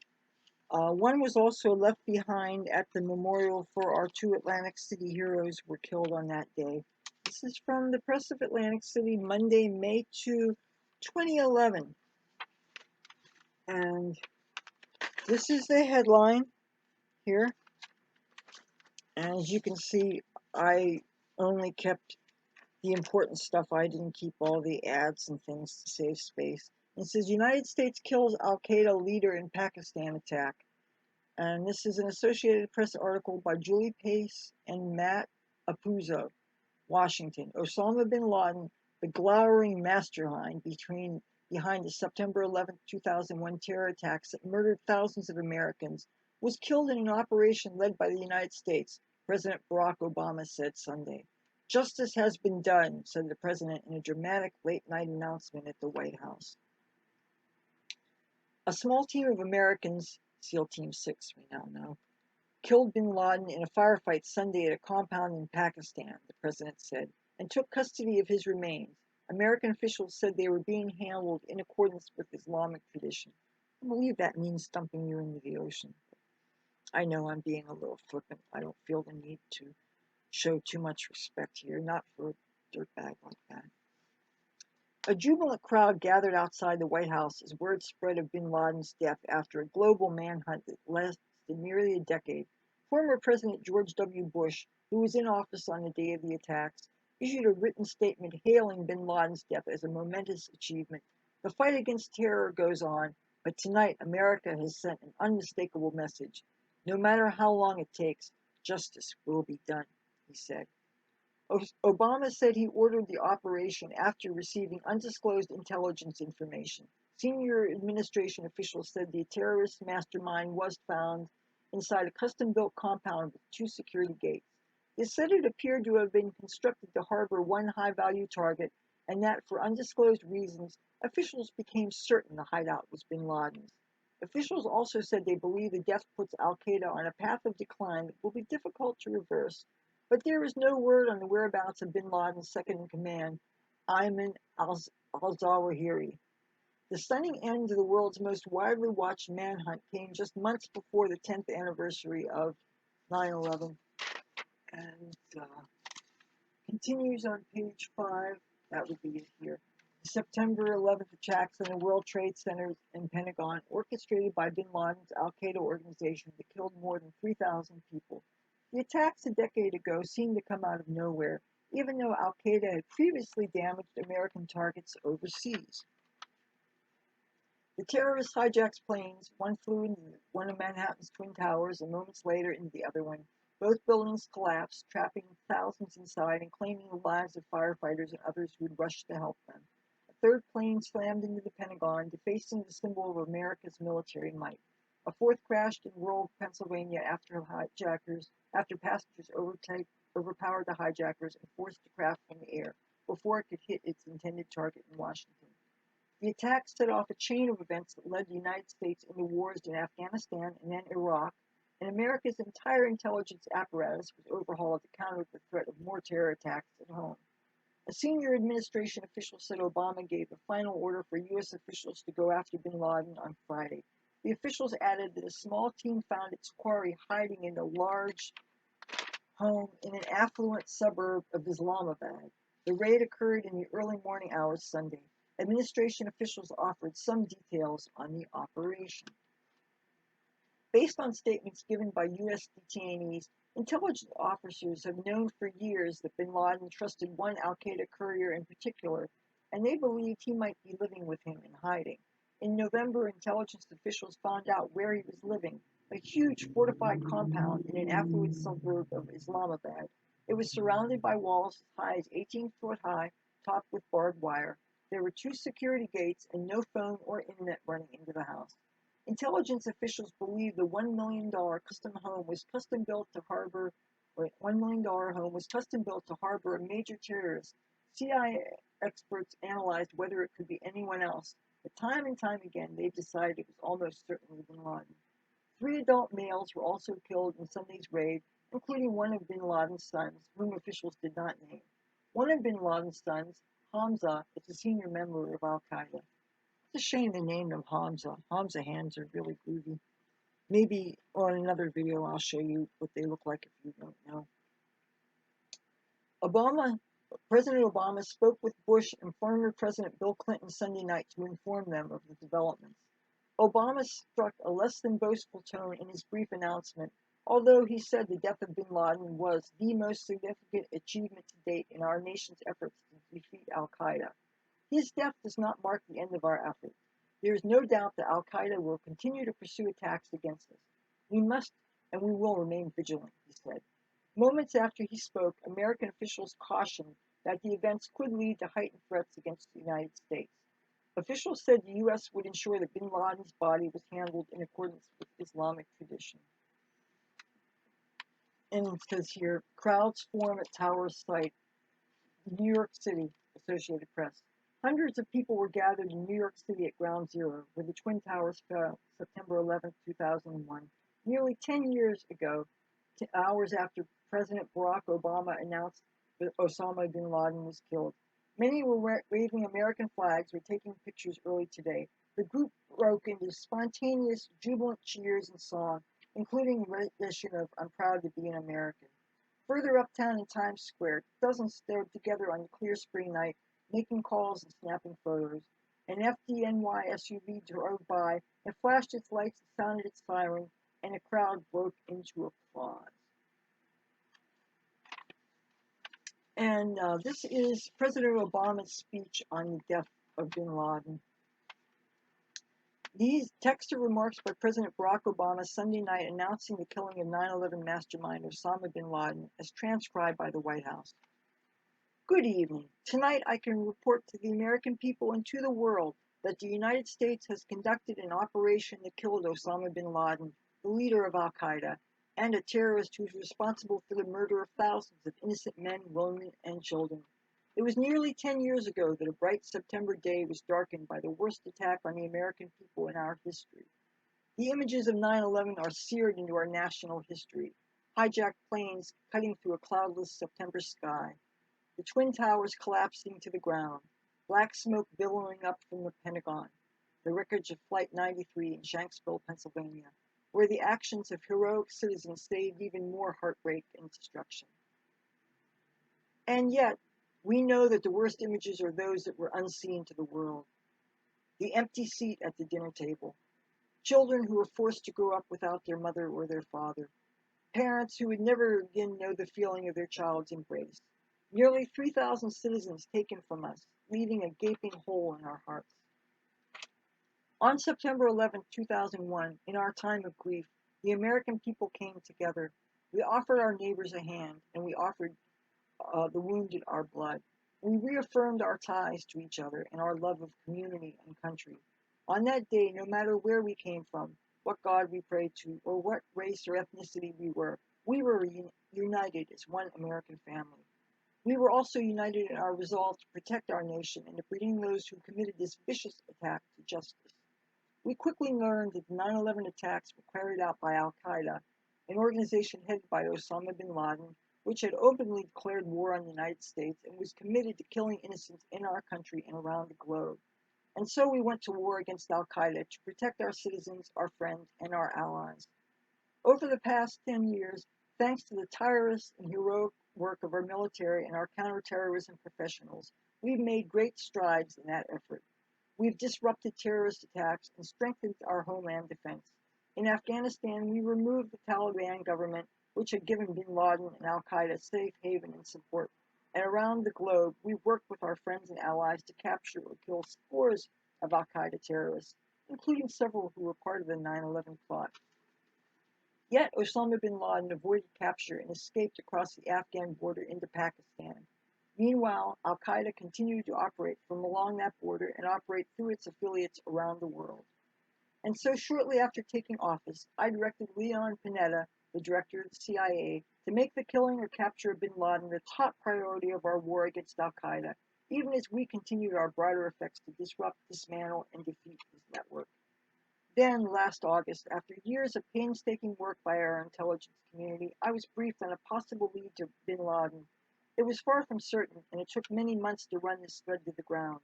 I met repeatedly with my national security team as we developed more information about the possibility that we had located bin Laden hiding within a compound deep inside Pakistan. And finally, last week, I determined that we had enough intelligence to take action and authorize an operation to get Osama bin Laden and bring him to justice. Today, at my direction, the United States launched a targeted operation against that compound in Abbottabad, Pakistan. A small team of Americans carried out the operation with extraordinary courage and capability. No Americans were harmed. They took care to avoid civilian casualties. After a firefight, they killed Osama bin Laden and took custody of his body. For over 2 decades, bin Laden has been Al-Qaeda's leader and symbol and has continued to plot attacks against our military and our friends and allies. The death of bin Laden marks the most significant achievement to date in our nation's effort to defeat Al-Qaeda. Yet his death does not mark the end of our effort. There's no doubt that Al-Qaeda will continue to pursue attacks against us. We must, and we will, remain vigilant at home and abroad. As we do, we must also reaffirm that the United States is not, and never will be, at war with Islam.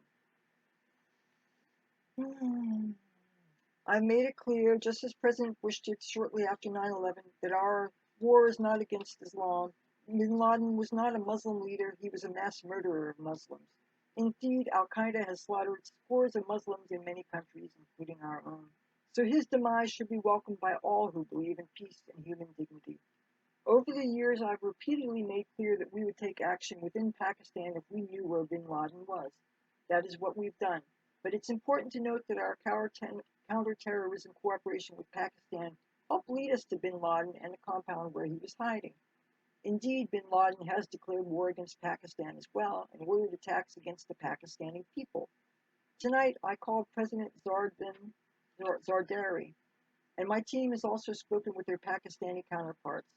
They agreed that this is good and historic day for both our nations, and going forward, it is essential that Pakistan continue to join us in the fight against Al-Qaeda and its affiliates. The American people did not choose this fight. It came to our shores and started with the senseless slaughter of our citizens. After nearly 10 years of service, struggle, and sacrifice, we know well the costs of war. These efforts weigh on me every time I, as Commander-in-Chief, have to sign a letter to a family that has lost a loved one or look into the eyes of a service member who's been gravely wounded. So Americans understand the costs of war. Yet, as a country, we will never tolerate our security being threatened, nor stand idly by while our citizens have been killed. We will be relentless in defense of our citizens and our friends and allies.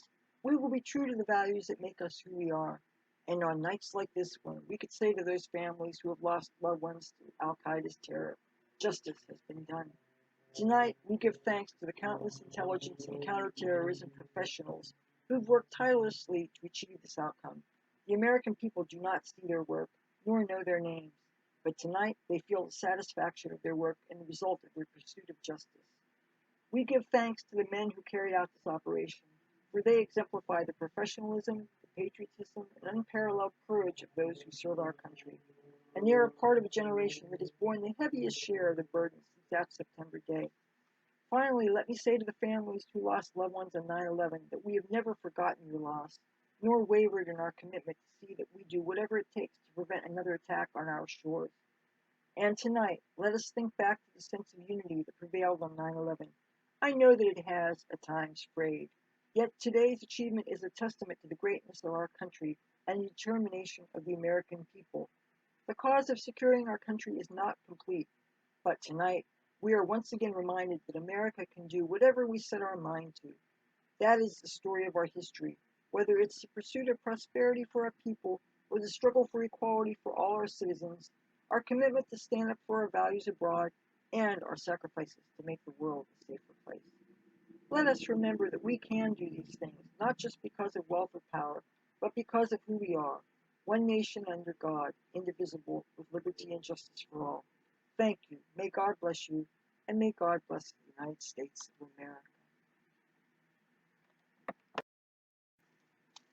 On the subject of books, I have one of President Obama's autobiographies, and there's a story behind this one. Unlike the other two books that I paid full price for or somebody got for me, this book I bought for a whopping $3, courtesy of the Atlantic City Free Public Library. They have every year an outdoor book. This was actually, it had been part of the lending library, and they decided to actually get rid of it.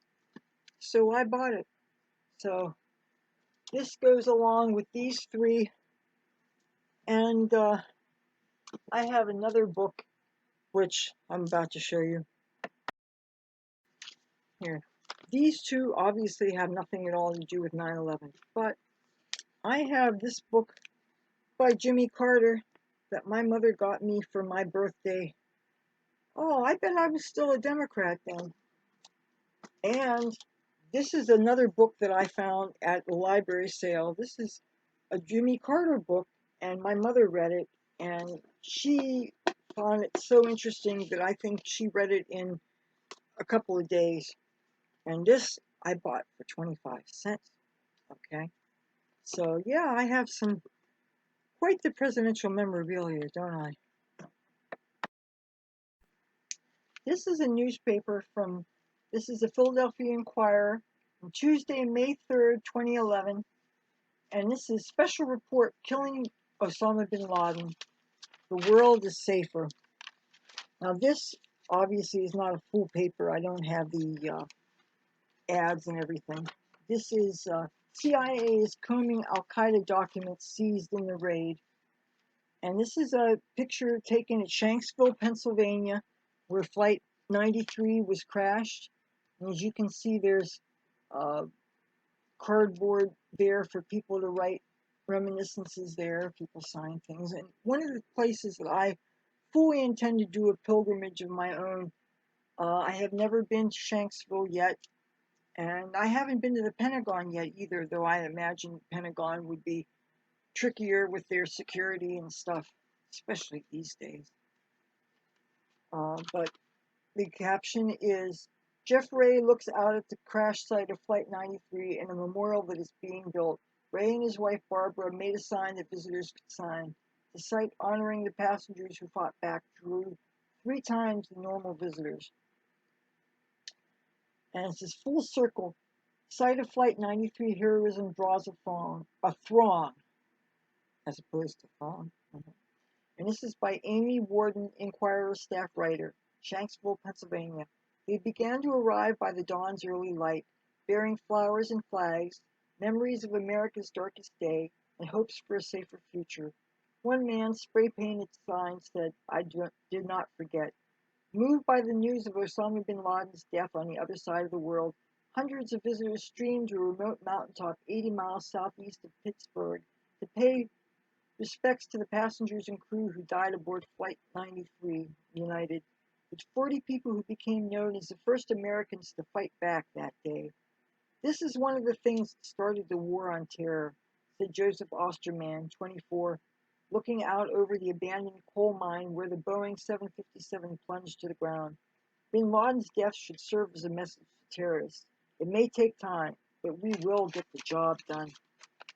Boy, the letter's tiny on this. Can you believe? Wonder why I can't see. Osterman, who served in the Navy until injuries suffered in a car accident forced his retirement, is one of a group of injured veterans that traveled 30 minutes to the site from a brain trauma treatment center in Johnstown. Another man in the Johnstown group, C.J. Hebb of Washington, balanced himself on a walker. Hebb, age 23, told of serving 2 tours in Afghanistan before he too was injured in a stateside car crash that left him unable to walk or talk. After 9 months of therapy, he is slowly regaining his speech and can walk with assistance. Describing his reaction to bin Laden.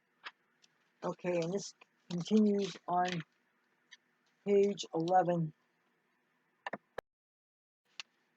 Site of Flight 93 crash draws throng after news. To be continued. Bin Laden's death. Hebb wiggled his hands like the wings of an airplane. Mixed feelings, he said, using one hand to move his jaw. Grace Summers, from Mount Pleasant in Westmore County, cradled her year-old daughter, Taylor, as she explained how 9/11 changed her life.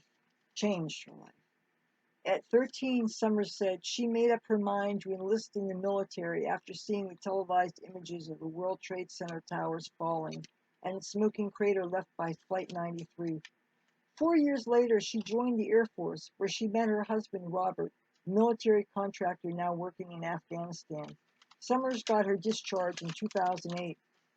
Upon hearing the bin Laden news, Summers knew where she wanted to be, at the Flight 93 crash site, where a memorial is being erected to the passengers and crew who overpowered hijackers and forced the plane down 20 minutes before it would have reached Washington and its intended target, the Capitol. We got him, she said. We feel relieved and vindicated. Our children will be safer. In Harrisburg, Governor Corbett said he was proud of the work of the military and hoped the action would bring the country together again. But he said the United States must remain vigilant. Here's a picture of some people. This is Grace Summers and her daughter. This is one step, Corbett said, after a previously scheduled memorial service at the Capitol for fallen police officers. We still have a war on terrorism, and we still have to be prepared. Monday mornings are usually quiet at the Shanksville crash site, though National Park Service officials say 2,000 people visit every week. On this particular Monday, officials logged 3 times the normal traffic, 735 visitors by dinner time, with more still arriving. For now, the vista that greeted them looks like a construction site. The 2,000-acre Flight 93 National Memorial is scheduled to be dedicated in September, on the 10th anniversary of the attacks. Visitors watch construction crews using heavy equipment to build walkways, sculpt the land, and erect the marble memorial wall positioned yards from the crash site. The wall is designed to suggest the flight path of the doomed airliner. Among the hundreds who gathered Monday at the site were the Shanksville couple Jeff Ray and his wife Barbara, who dressed for the occasion in red, white, and blue. The Rays, who have lived in Shanksville since 2003, arrived Monday at the crack of dawn. Jeff Ray had an American flag draped across his shoulders and a red, white, and blue bandana. He carried the sign that said, "I did not forget." Ray painted the sign on a slab of ceiling tile that he hoped to fill with signatures by day's end. He plans to give it a permanent place in the ceiling of his auto body and paint shop. The bullet that killed bin Laden, Ray said, was the best possible use of his tax dollars. When I heard about bin Laden, I was happy, hurt, confused, and worried about retaliation, he said. But a little piece of me is satisfied. This is the beginning of the end. Other visitors, too, gave voice to such hopes. Summers, the Air Force veteran, had spoken by phone with her husband in Afghanistan. Maybe we'll start bringing people home, she said.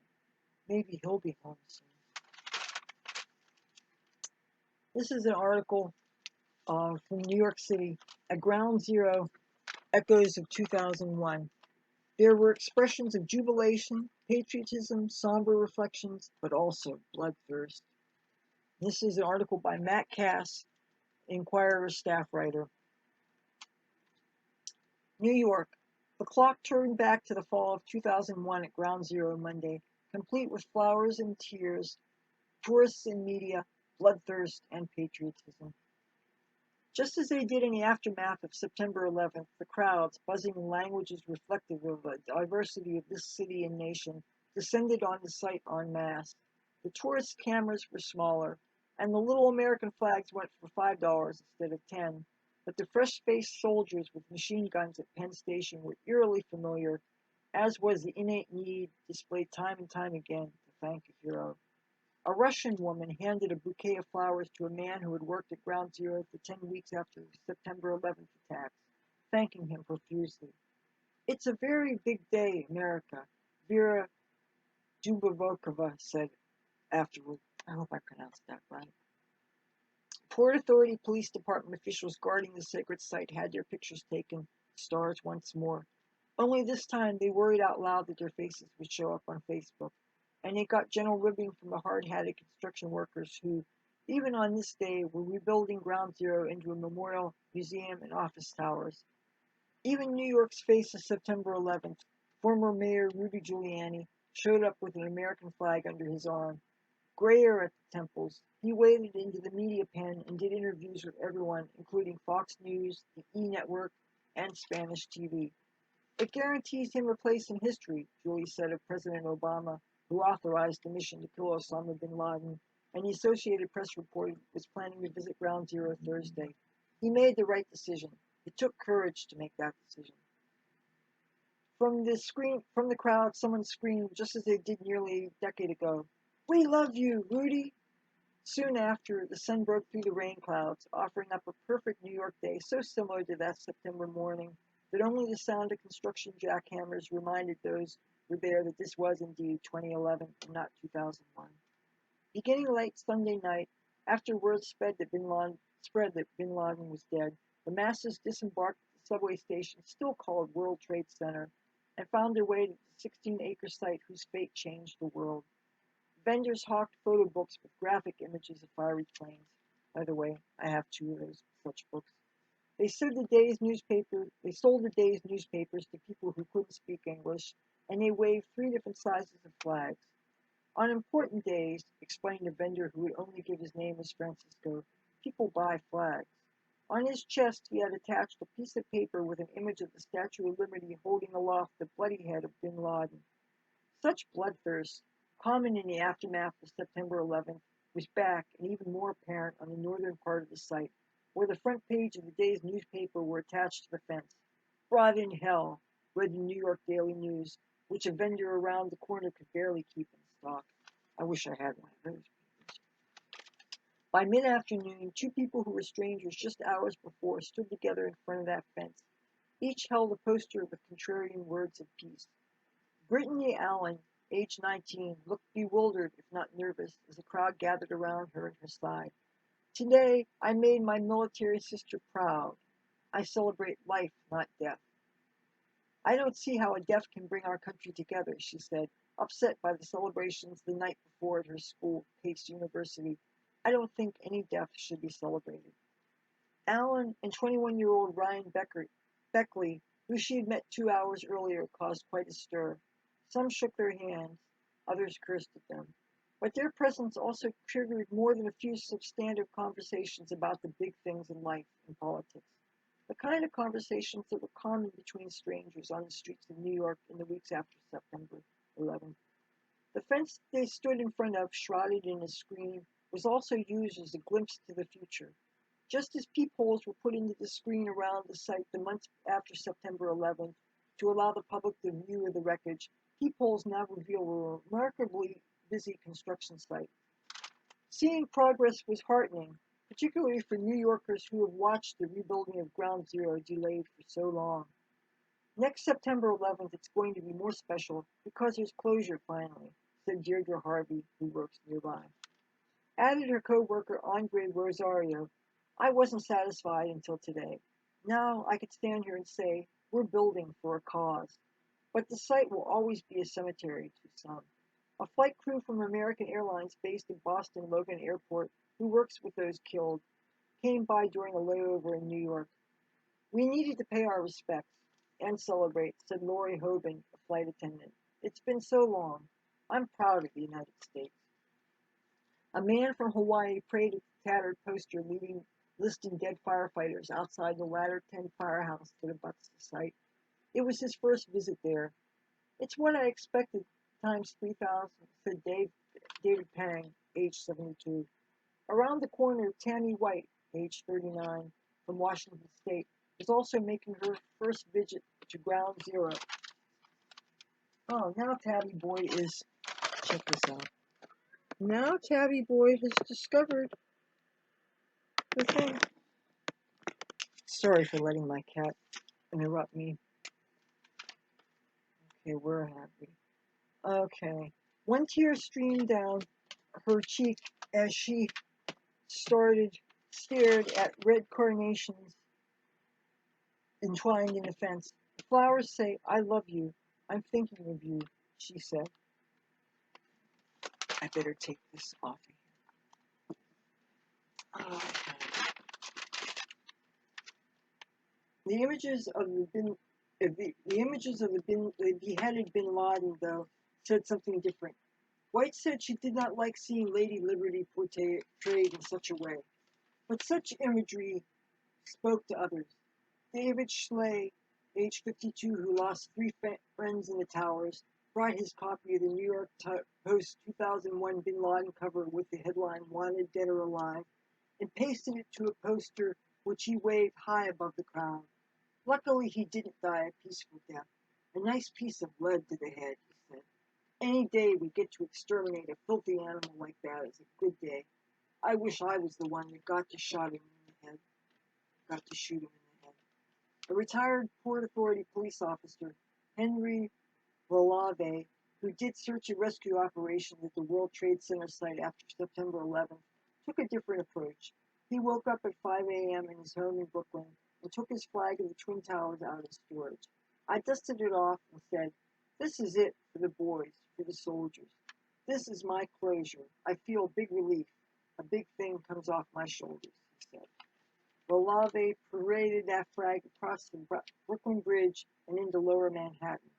I was worried about this place, but now I'm happy, he said. Tell the folks back in Pennsylvania this is all for them, too. We have something in common. It's for all Americans.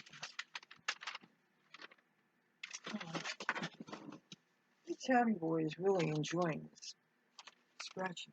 I'm glad you're happy. You like that? Let's look at my Tabby. Let's look at my baby. Hello. You like that? You like that? Let's show everybody your pretty face. Come on. Here's my baby. And show you the pictures first. But sad remembrance tinged celebration. 9/11 fractured the family. By Darren Simon and Joel Farrell. These are Inquirer staff writers. Middletown, New Jersey. In this Monmouth County bedroom community, about an hour outside Manhattan, the train station became a symbol of loss on September 11, 2001. Dozens of cars now abandoned in the commuter parking lot, their drivers never to return. On Monday, people waved American flags at those boarding morning trains into the city. At a nearby 9/11 memorial, victims' family members gathered to honor those killed near a decade ago and to revel in the death of the attack's architect, Osama bin Laden. I'm ecstatic, said Mike Rogers, 26, whose mother, Roseanne Lang, a trader at Cantor Fitzgerald, died that day.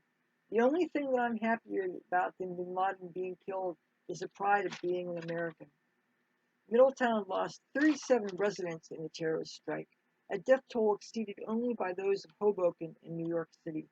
The attack felt personal to residents of the middle-class suburb of about 66,000, who have held tight, 66,600, who have held tight to the traditional notion of what it means to be an American. The town of mostly Irish and Italian immigrants boasts what is said to be the largest volunteer firefighter crew in the nation. Families catch up with each other at weekly church services, and children line the sidewalks at the annual Memorial Day parade, said Jerry Scharfenberger, a town committee member and a former mayor. If you had a picture of Americana in the dictionary, you would see a picture of Middletown on the Memorial Day parade, he said. After their long wait, some victims' families were relieved by news of bin Laden's death. Life is different now than what it used to be, said Martin Lang, age 55, Roseanne Lang's brother. This country used to be happy. There is a lot more laughter in the world. Hopefully, with this bastard gone, we can all start getting back on track. Rogers expressed his gratitude on a Facebook post. To the soldier that pulled the trigger, we will never know you, but you're the greatest American ever. Thank you. Yet the news also brought painful reminders. It was such a good feeling. I'm not going to sugarcoat it. It's good finally triumphing over evil, Scharfenberger said. Then again, I know several of the folks who were killed that day, and every week at church I see their kids growing up. That's never going to change. Of the 37 who died, 2 were from the Lang family. Roseanne, 42, the only girl in a brood of a dozen, and her nephew Brandon Lang, a recently married construction project manager and new homeowner. It fractured the family. It fractured the whole country, Martin Lang said. He said his father, William Lang, a World War II veteran, was never the same after the death of Roseanne, his princess. Martin Lang was asleep Sunday when his daughter called to tell him the news. He walked into his kitchen and cried. I just broke down. Everything just came out of me, he said. The phone rang again. It was Rogers, who came over with a bottle of his mother's favorite red wine. He had kept the bottle next to her picture since 2003. Last night seemed to be an apt time to open it, said Rogers, a chef. On Monday, Martin Lang joined a handful of others at the Memorial Garden, where each of Middletown's victims is honored with a headstone. Taped to the top of the stone for Justin John Molisani Jr.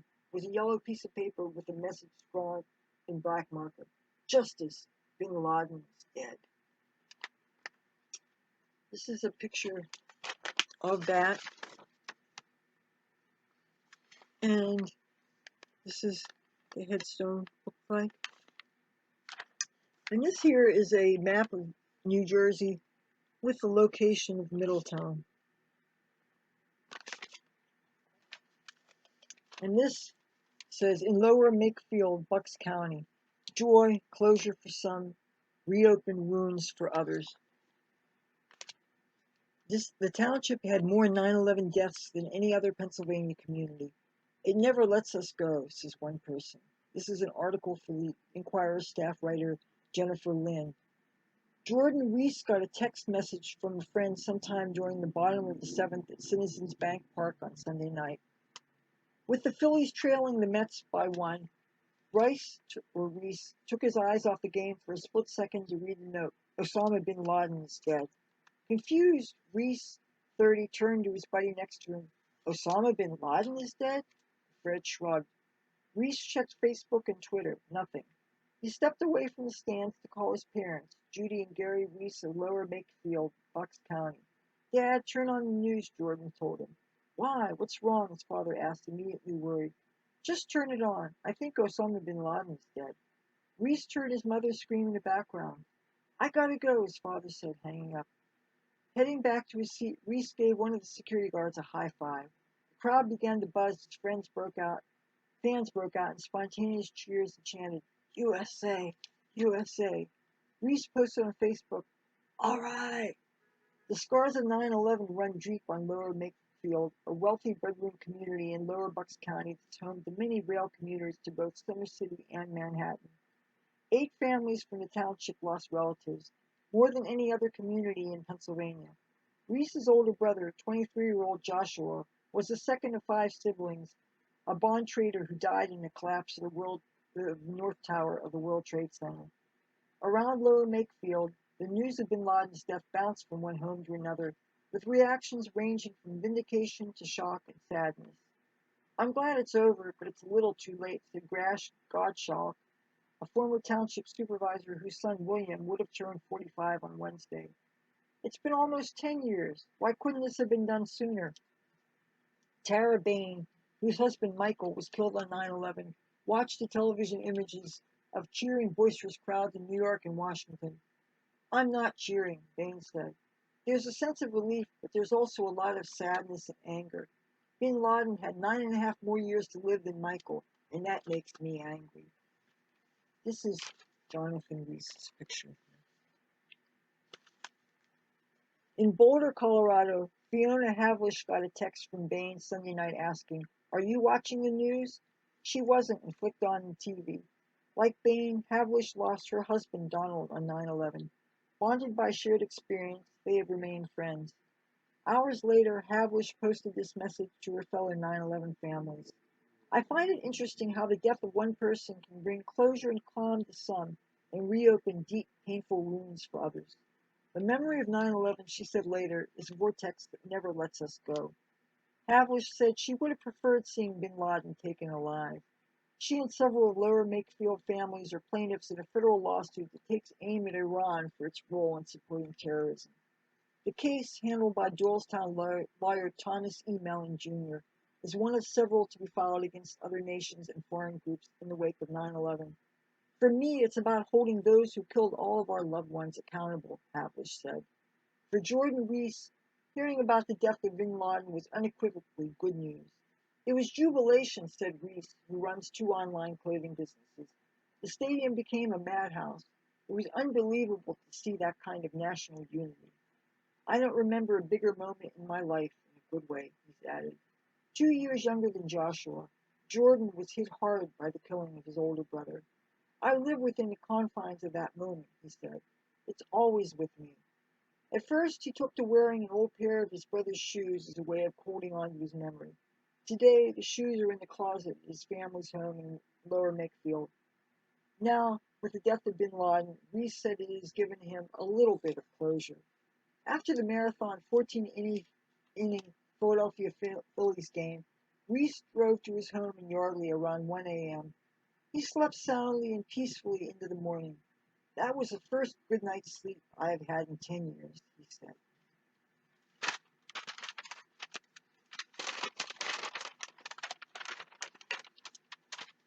Back here it says, special report killing Osama bin Laden. World reacts, details emerge. This is actually a continuation of the article about Osama bin Laden. I'm just going to show you pictures of people here We know who most of them are. President Barack Obama, President George W. Bush, Hillary Rodham Clinton, Leon Panetta, Tom Corbett, the Pennsylvania governor at the time, Chris Christie, New Jersey governor at the time, Ramin Memon-Parast, I'm sure I'm butchering that, Iran Foreign Ministry, Angela Merkel, German Chancellor, and Gordon Phillips, whose brother Edward died on United Flight 93. President Obama said, "Our country has kept its commitment to see that justice is done. The world's safer. It's a better place because of the death of Osama bin Laden." George W. Bush said, "The fight against terror goes on, but tonight America has sent an unmistakable message. No matter how long it takes, justice will be done." Hillary Clinton said, "You cannot wait us out. You cannot defeat us.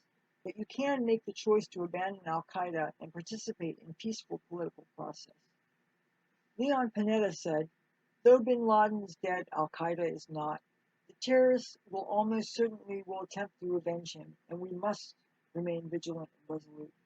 Tom Corbett, the Pennsylvania governor, said, "Nothing we say today can come close to matching the eloquence with which the actions of our armed forces spoke last night." Governor Chris Christie of New Jersey said, "You may think that seeing bin Laden dead will make you feel better, but what the families will be left with is the idea that their loved one is still gone." Ramin Memon-Parast, the Iran Foreign Ministry, said, "With his death, foreign countries no longer have an excuse to send troops to the region using as a pretext the war on terror." That's what he thinks. Angela Merkel, German Chancellor, said, "He pretended to act in the name of Islam, but that was a mockery of this faith. It also was a mockery of every other religion in this world." And Gordon Phillips, whose brother Edward died in United Flight 93, said, "I was always raised, obviously, never to hope for someone's death, but I'm willing to make an exception in this case." This year shows the path to Osama bin Laden. 2007. Okay, this has some maps here. It says 2007. The U.S. learns the identity of a courier for bin Laden.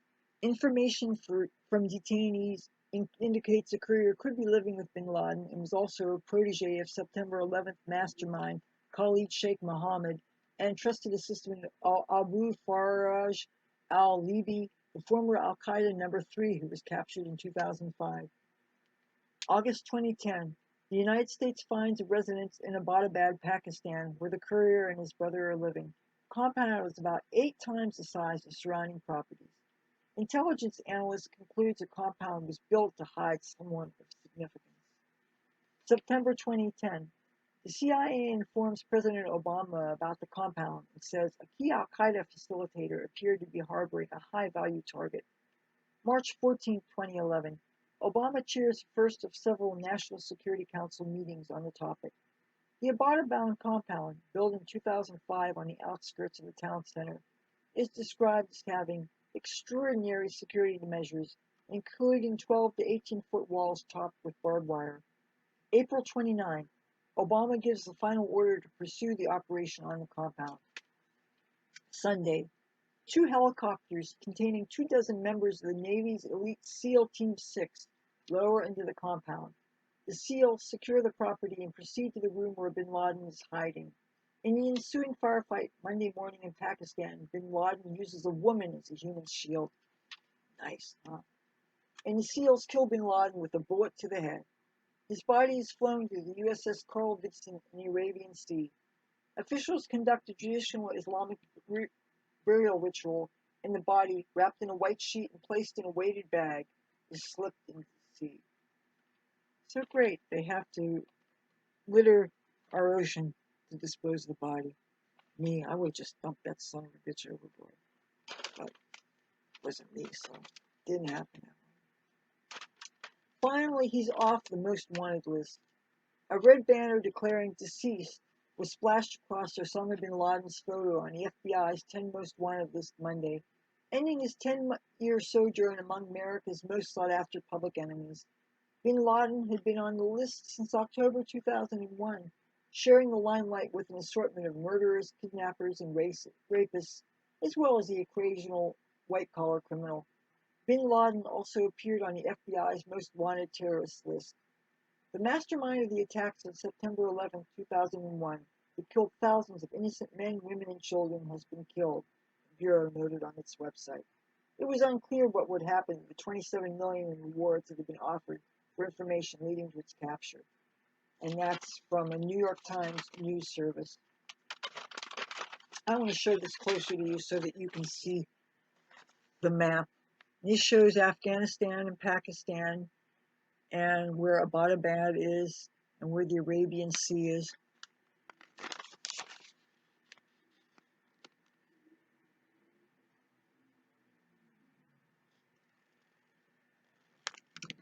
And this is the Pakistani Military Academy. And this is the area of detail here. And this is Bin Laden's compound. And this is the Abbottabad compound. And it shows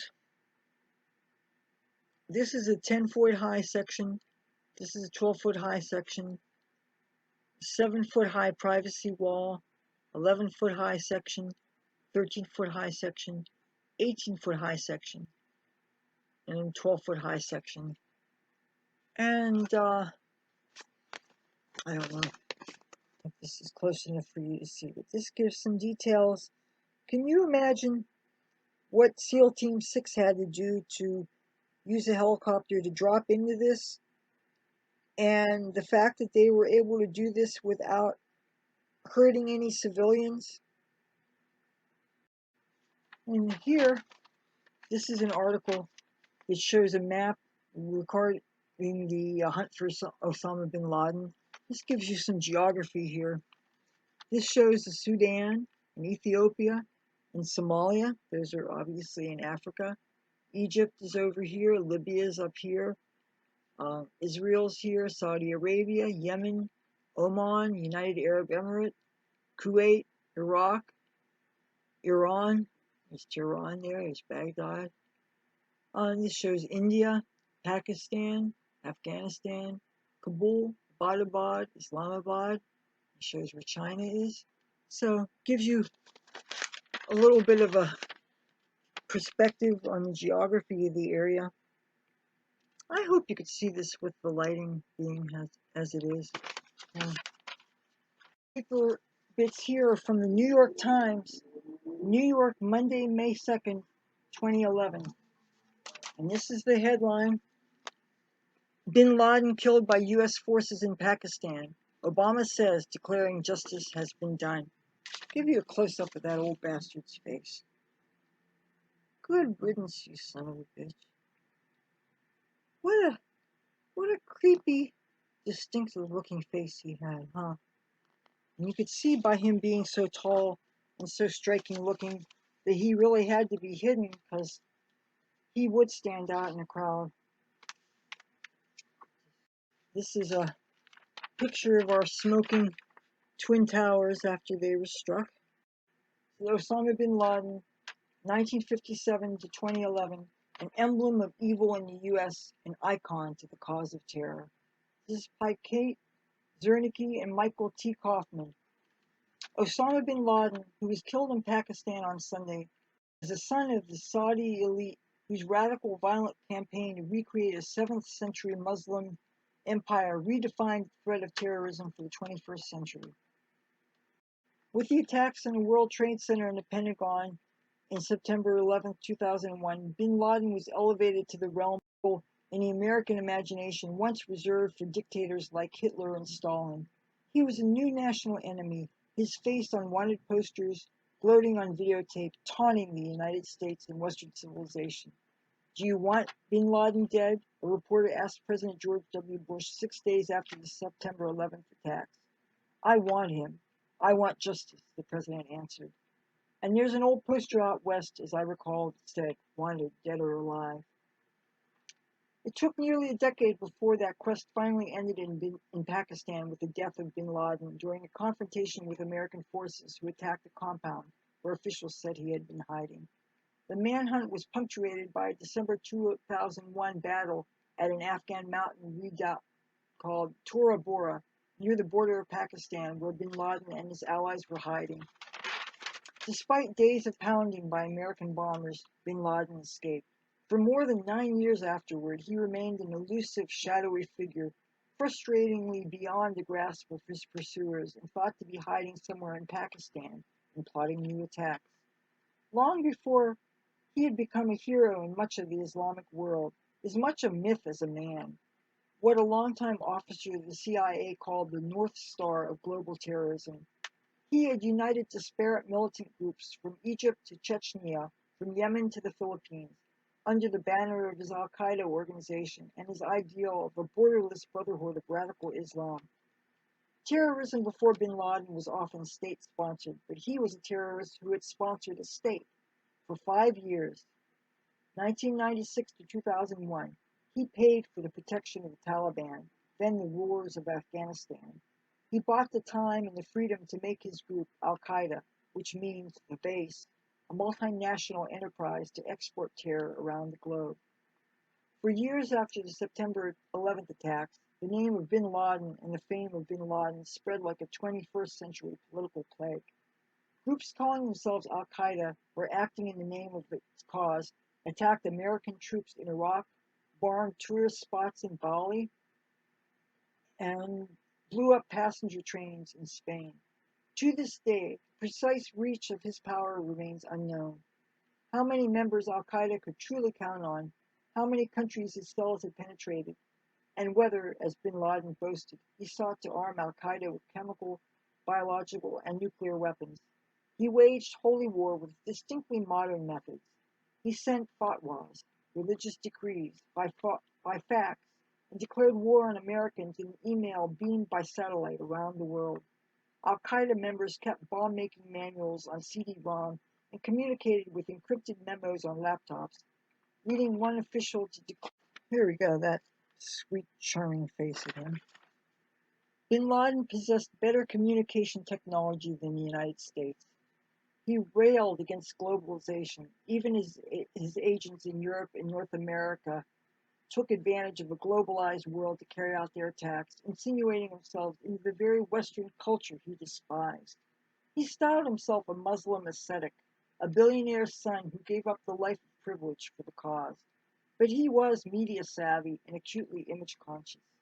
Before a CNN crew that interviewed him in 1997, he was allowed to leave. His media advisors insisted on editing out unflattering shots. He summoned reporters to a cave in Afghanistan when he needed to get his message out. But, like the most controlling of CEOs, he insisted on receiving written questions in advance. His reedy voice seemed to belie the warrior image he cultivated, a man whose constant companion was a Kalashnikov rifle that he boasted he had taken from a Russian soldier he had killed. The world's most threatening terrorist, he was also known to submit to frequent dressings down by his mother. While he built his reputation on his combat experience against Soviet troops in Afghanistan in the 1980s, even some of his supporters questioned whether he had actually fought. And though he claimed to follow the purest form of Islam, many scholars insisted that he was glossing over the faith's edicts against killing innocents and civilians. Islam draws boundaries on where and why holy war can be waged. Bin Laden declared the entire world fair territory. Yet it was the United States, bin Laden insisted, that was guilty of a double standard. It wants to occupy our country, steal our resources, impose agents on us to rule us, and wants us to agree to all this, he told CNN through the 1997 interview. If we refuse to do so, it says we are terrorists. When Palestinian children throw stones against the Israeli occupation, the U.S. says they are terrorists. Whereas when Israel bombed the United Nations building in Lebanon when it was full of women and children, the U.S. stopped any plan to condemn Israel. At the same time that they condemn any Muslim who calls for his rights, they receive the top official of the Irish Republican Army at the White House as a political leader. Wherever we look, we find the U.S. as a leader of terrorism and crime in the world. Oh, yeah. The turning point. For bin Laden, as far as the United States, the turning point came in 1989 with the defeat of the Soviets in Afghanistan. For the United States, which had supported the Afghan resistance with billions of dollars in arms and ammunition, that defeat marked the beginning of the end of the Cold War and the birth of a new world order. Bin Laden, who had supported the resistance with money, construction equipment, and housing, saw the retreat of the Soviets as an affirmation of Muslim power, an opportunity to recreate Islamic political power and topple infidel governments through jihad or holy war. He declared to an interviewer, "I am confident the Muslims will be able to end the legend of the so-called superpower that is America." In its place, he built his own legend, modeling himself after the Prophet Muhammad, who in the 7th century led the Muslim people to rout the infidels, or non-believers, from North America and the Middle East. As the Quran had been revealed to Muhammad amid intense persecution, bin Laden saw his own expulsion story in the 1990s from Saudi Arabia and then Sudan as an affirmation of himself as a chosen one. In his vision, he would be the emir or prince in a restoration of the Khalifa, a political empire extending from Afghanistan across the globe. These countries belong to Islam, he told the same interview in 1998, not the rulers. Al-Qaeda became the infrastructure for his dream. Under it, bin Laden created a web of businesses, some legitimate, some less so, to obtain and move the weapons, chemicals, and money he needed. He created training camps for his foot soldiers, a media office to set at his word, even shuras, or councils, to approve his military plans and his fatwas. Through the 90s, Al-Qaeda evolved into a far-flung and loosely connected network of symbiotic relationships. Bin Laden gave affiliated terrorist groups money, training, and expertise. They gave him operational cover and a furthering of his cause. Perhaps the most important of these alliances was with the Taliban, who rose to power in Afghanistan and largely on the strength of bin Laden's aid, and in turn provided him refuge and a launching pad for holy war. Long before September 11th, though the evidentiary trails were often thin, American officials considered bin Laden at least in part responsible for the killing of American soldiers in Somalia and in Saudi Arabia, the first attack on the World Trade Center in 1993, the bombing of the Khobar Towers in Saudi Arabia, and a foiled plot to hijack a dozen jets, crashed a plane into CIA headquarters and killed President Bill Clinton. In 1996, the officials described bin Laden as one of the most significant financial sponsors of Islamic extremism in the world. But he was thought at the time to be primarily a financier of terrorism, not somebody capable of orchestrating international terrorist plots. Yet, when the United States put out a list of the most wanted terrorists in 1997, neither bin Laden nor Al-Qaeda was on it. Bin Laden, however, demanded to be noticed. In February 1998, he declared it the duty of every Muslim to kill Americans wherever they are found. After the bombings of two American embassies in East Africa in August 1998, President Bill Clinton declared bin Laden public enemy number one. The CIA spent much of the next 3 years hunting bin Laden. The goal was to capture him with recruited Afghan agents or to kill him with a precision-guided missile, according to the 2004 report of the 9/11 Commission and the memoirs of George J. Tenet, Director of Central Intelligence from July 97 to July 2004. The intelligence was never good enough to pull the trigger, but the summer of 2001, the CIA was convinced that Al-Qaeda was on the verge of a spectacular attack, but no one knew where or when it would come. The early life. By accounts of people close to the family, Osama bin Laden bin Awad bin Laden was born in 1957, the seventh son and 17th child among 50 or more of his father's children. His father, Mohammed bin Awad bin Laden, had immigrated to what would soon become Saudi Arabia in 1931 from the family's ancestral village to a conservative province of southern Yemen. He found work in Jeddah as a porter to the pilgrims on their way to the holy site of Mecca, and years later, when he would own the largest construction company in Saudi Arabia, he displayed his porter's bag in the main reception room of his palace as a reminder of his humble origins. According to family friends, the bin Laden family rise began with a risk. When the father offered to build a palace for King Saud in the 1950s for far less than the lowest bid. By the 1960s, he had ingratiated himself so well with the Saudi royal family that King Faisal decreed that all construction projects be awarded to the bin Laden group.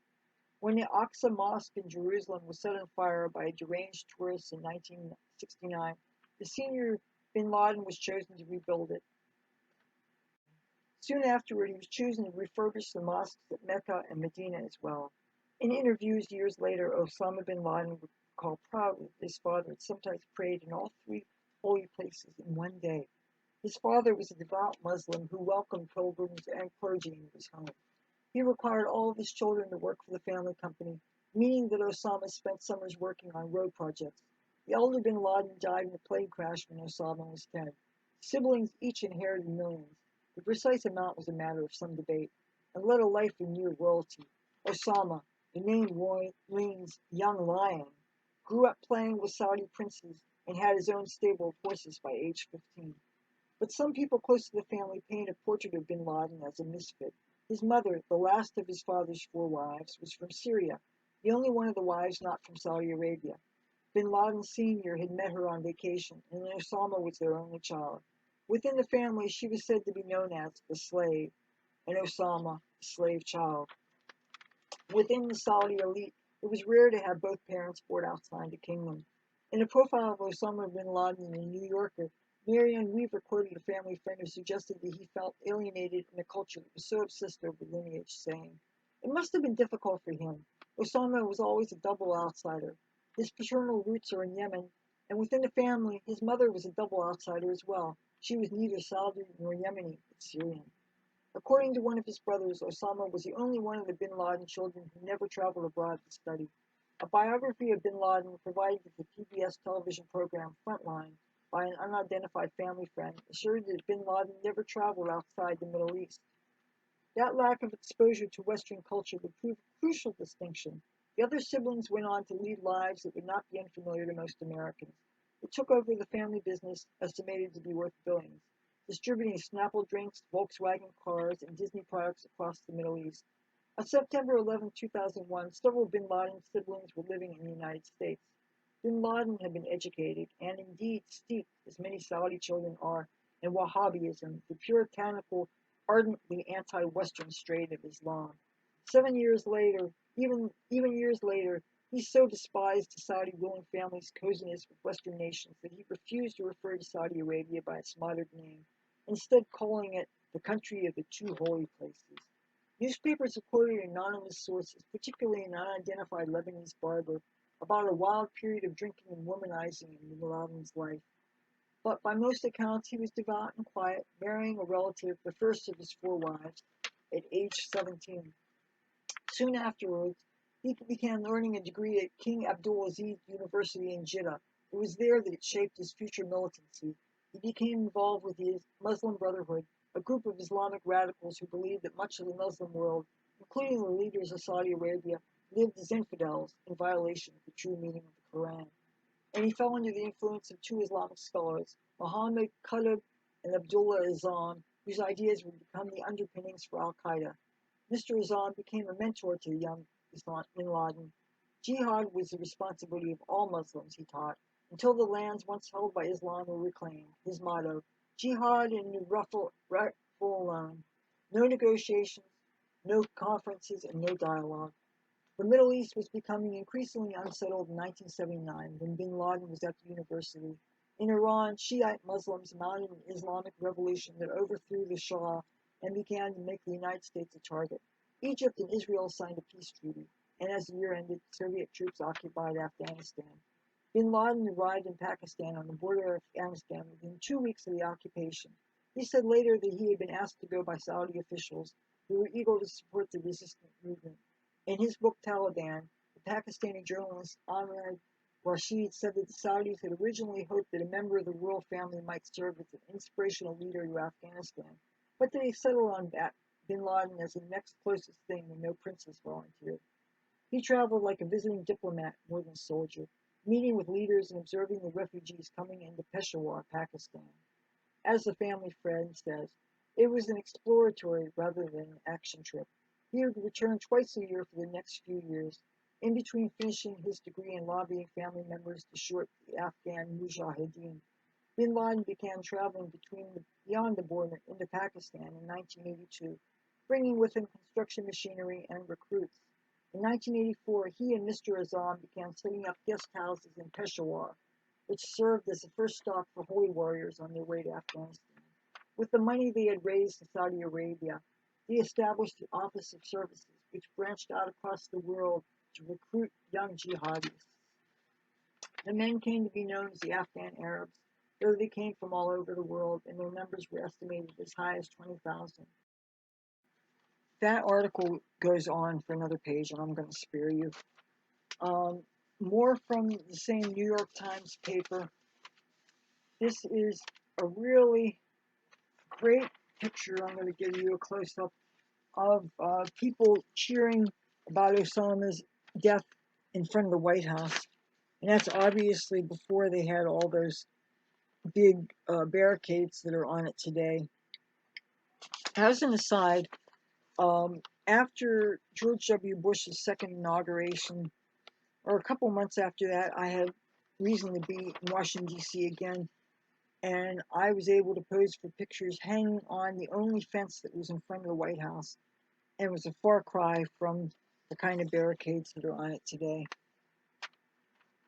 But you know what? There are still people that were staffing that peace vigil in Lafayette Park across the street, because that has been there since the middle 80s, I believe. More articles here.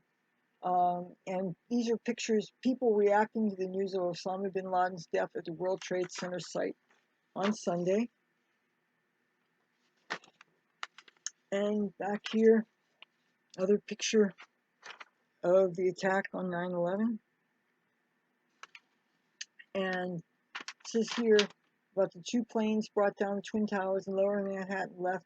Another one crashed near the Pentagon outside Washington, and the fourth jetliner crashed in the field in Shanksville, Pennsylvania. The attacks killed nearly 3,000 people. And these are close-up pictures. So as you can see, got these pictures here. And and here's the Philadelphia Inquirer editorial. And it says the Philadelphia Inquirer was actually founded back in 1892. And this says, this cancer is gone. I think I'll go ahead and read this.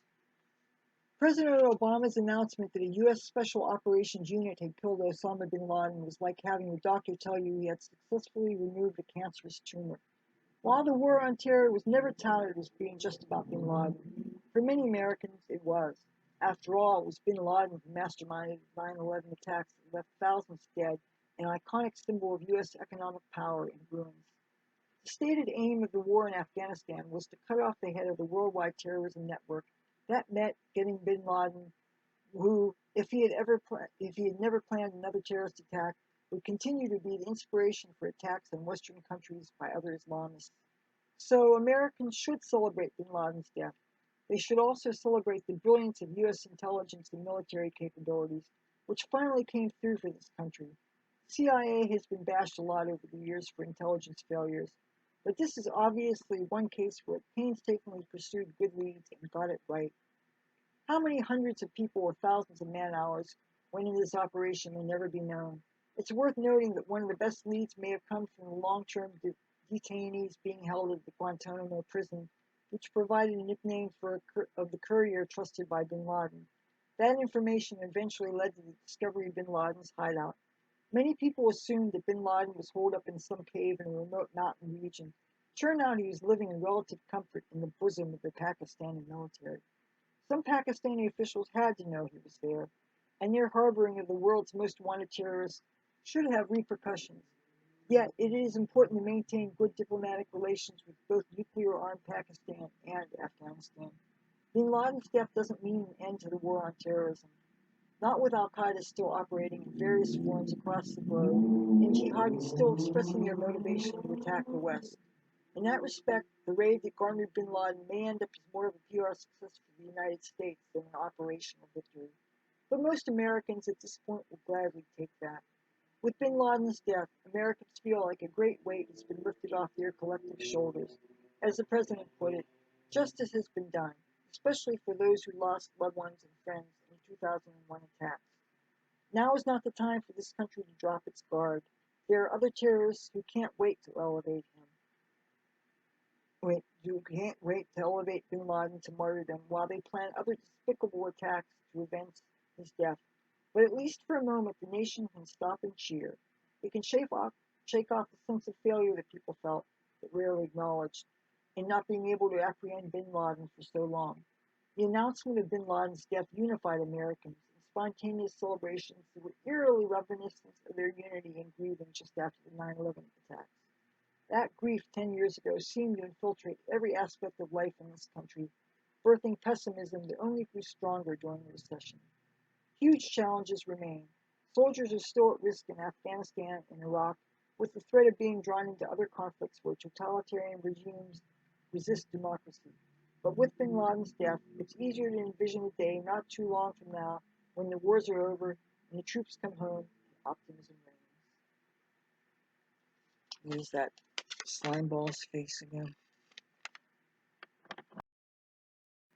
I'm going to show you this. This is a great cartoon from the Philadelphia Inquirer from Tuesday, May 3rd, 2011, and it's entitled Bin Laden Buried at Sea. See all these sharks here. Apparently, our buddy Osama didn't taste very good. See the body floating around?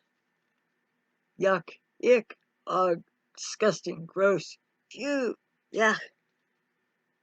Sharks didn't like him, eh? Oh, I wish I could tell you. Okay, the artist here is Tony Auth, Auth, the Philadelphia Inquirer, and yeah. Oh, and here's a real nice picture of some celebrating people in front of the White House when Osama died. Look at these shiny, happy people. Hope you like to look into um, the September 11th newspapers that I have and the newspapers pertaining to the death of Osama bin Laden. You know, it's not too far from the next anniversary of 9/11, so I hope you enjoyed this video. Please let's not forget the events of September 11th.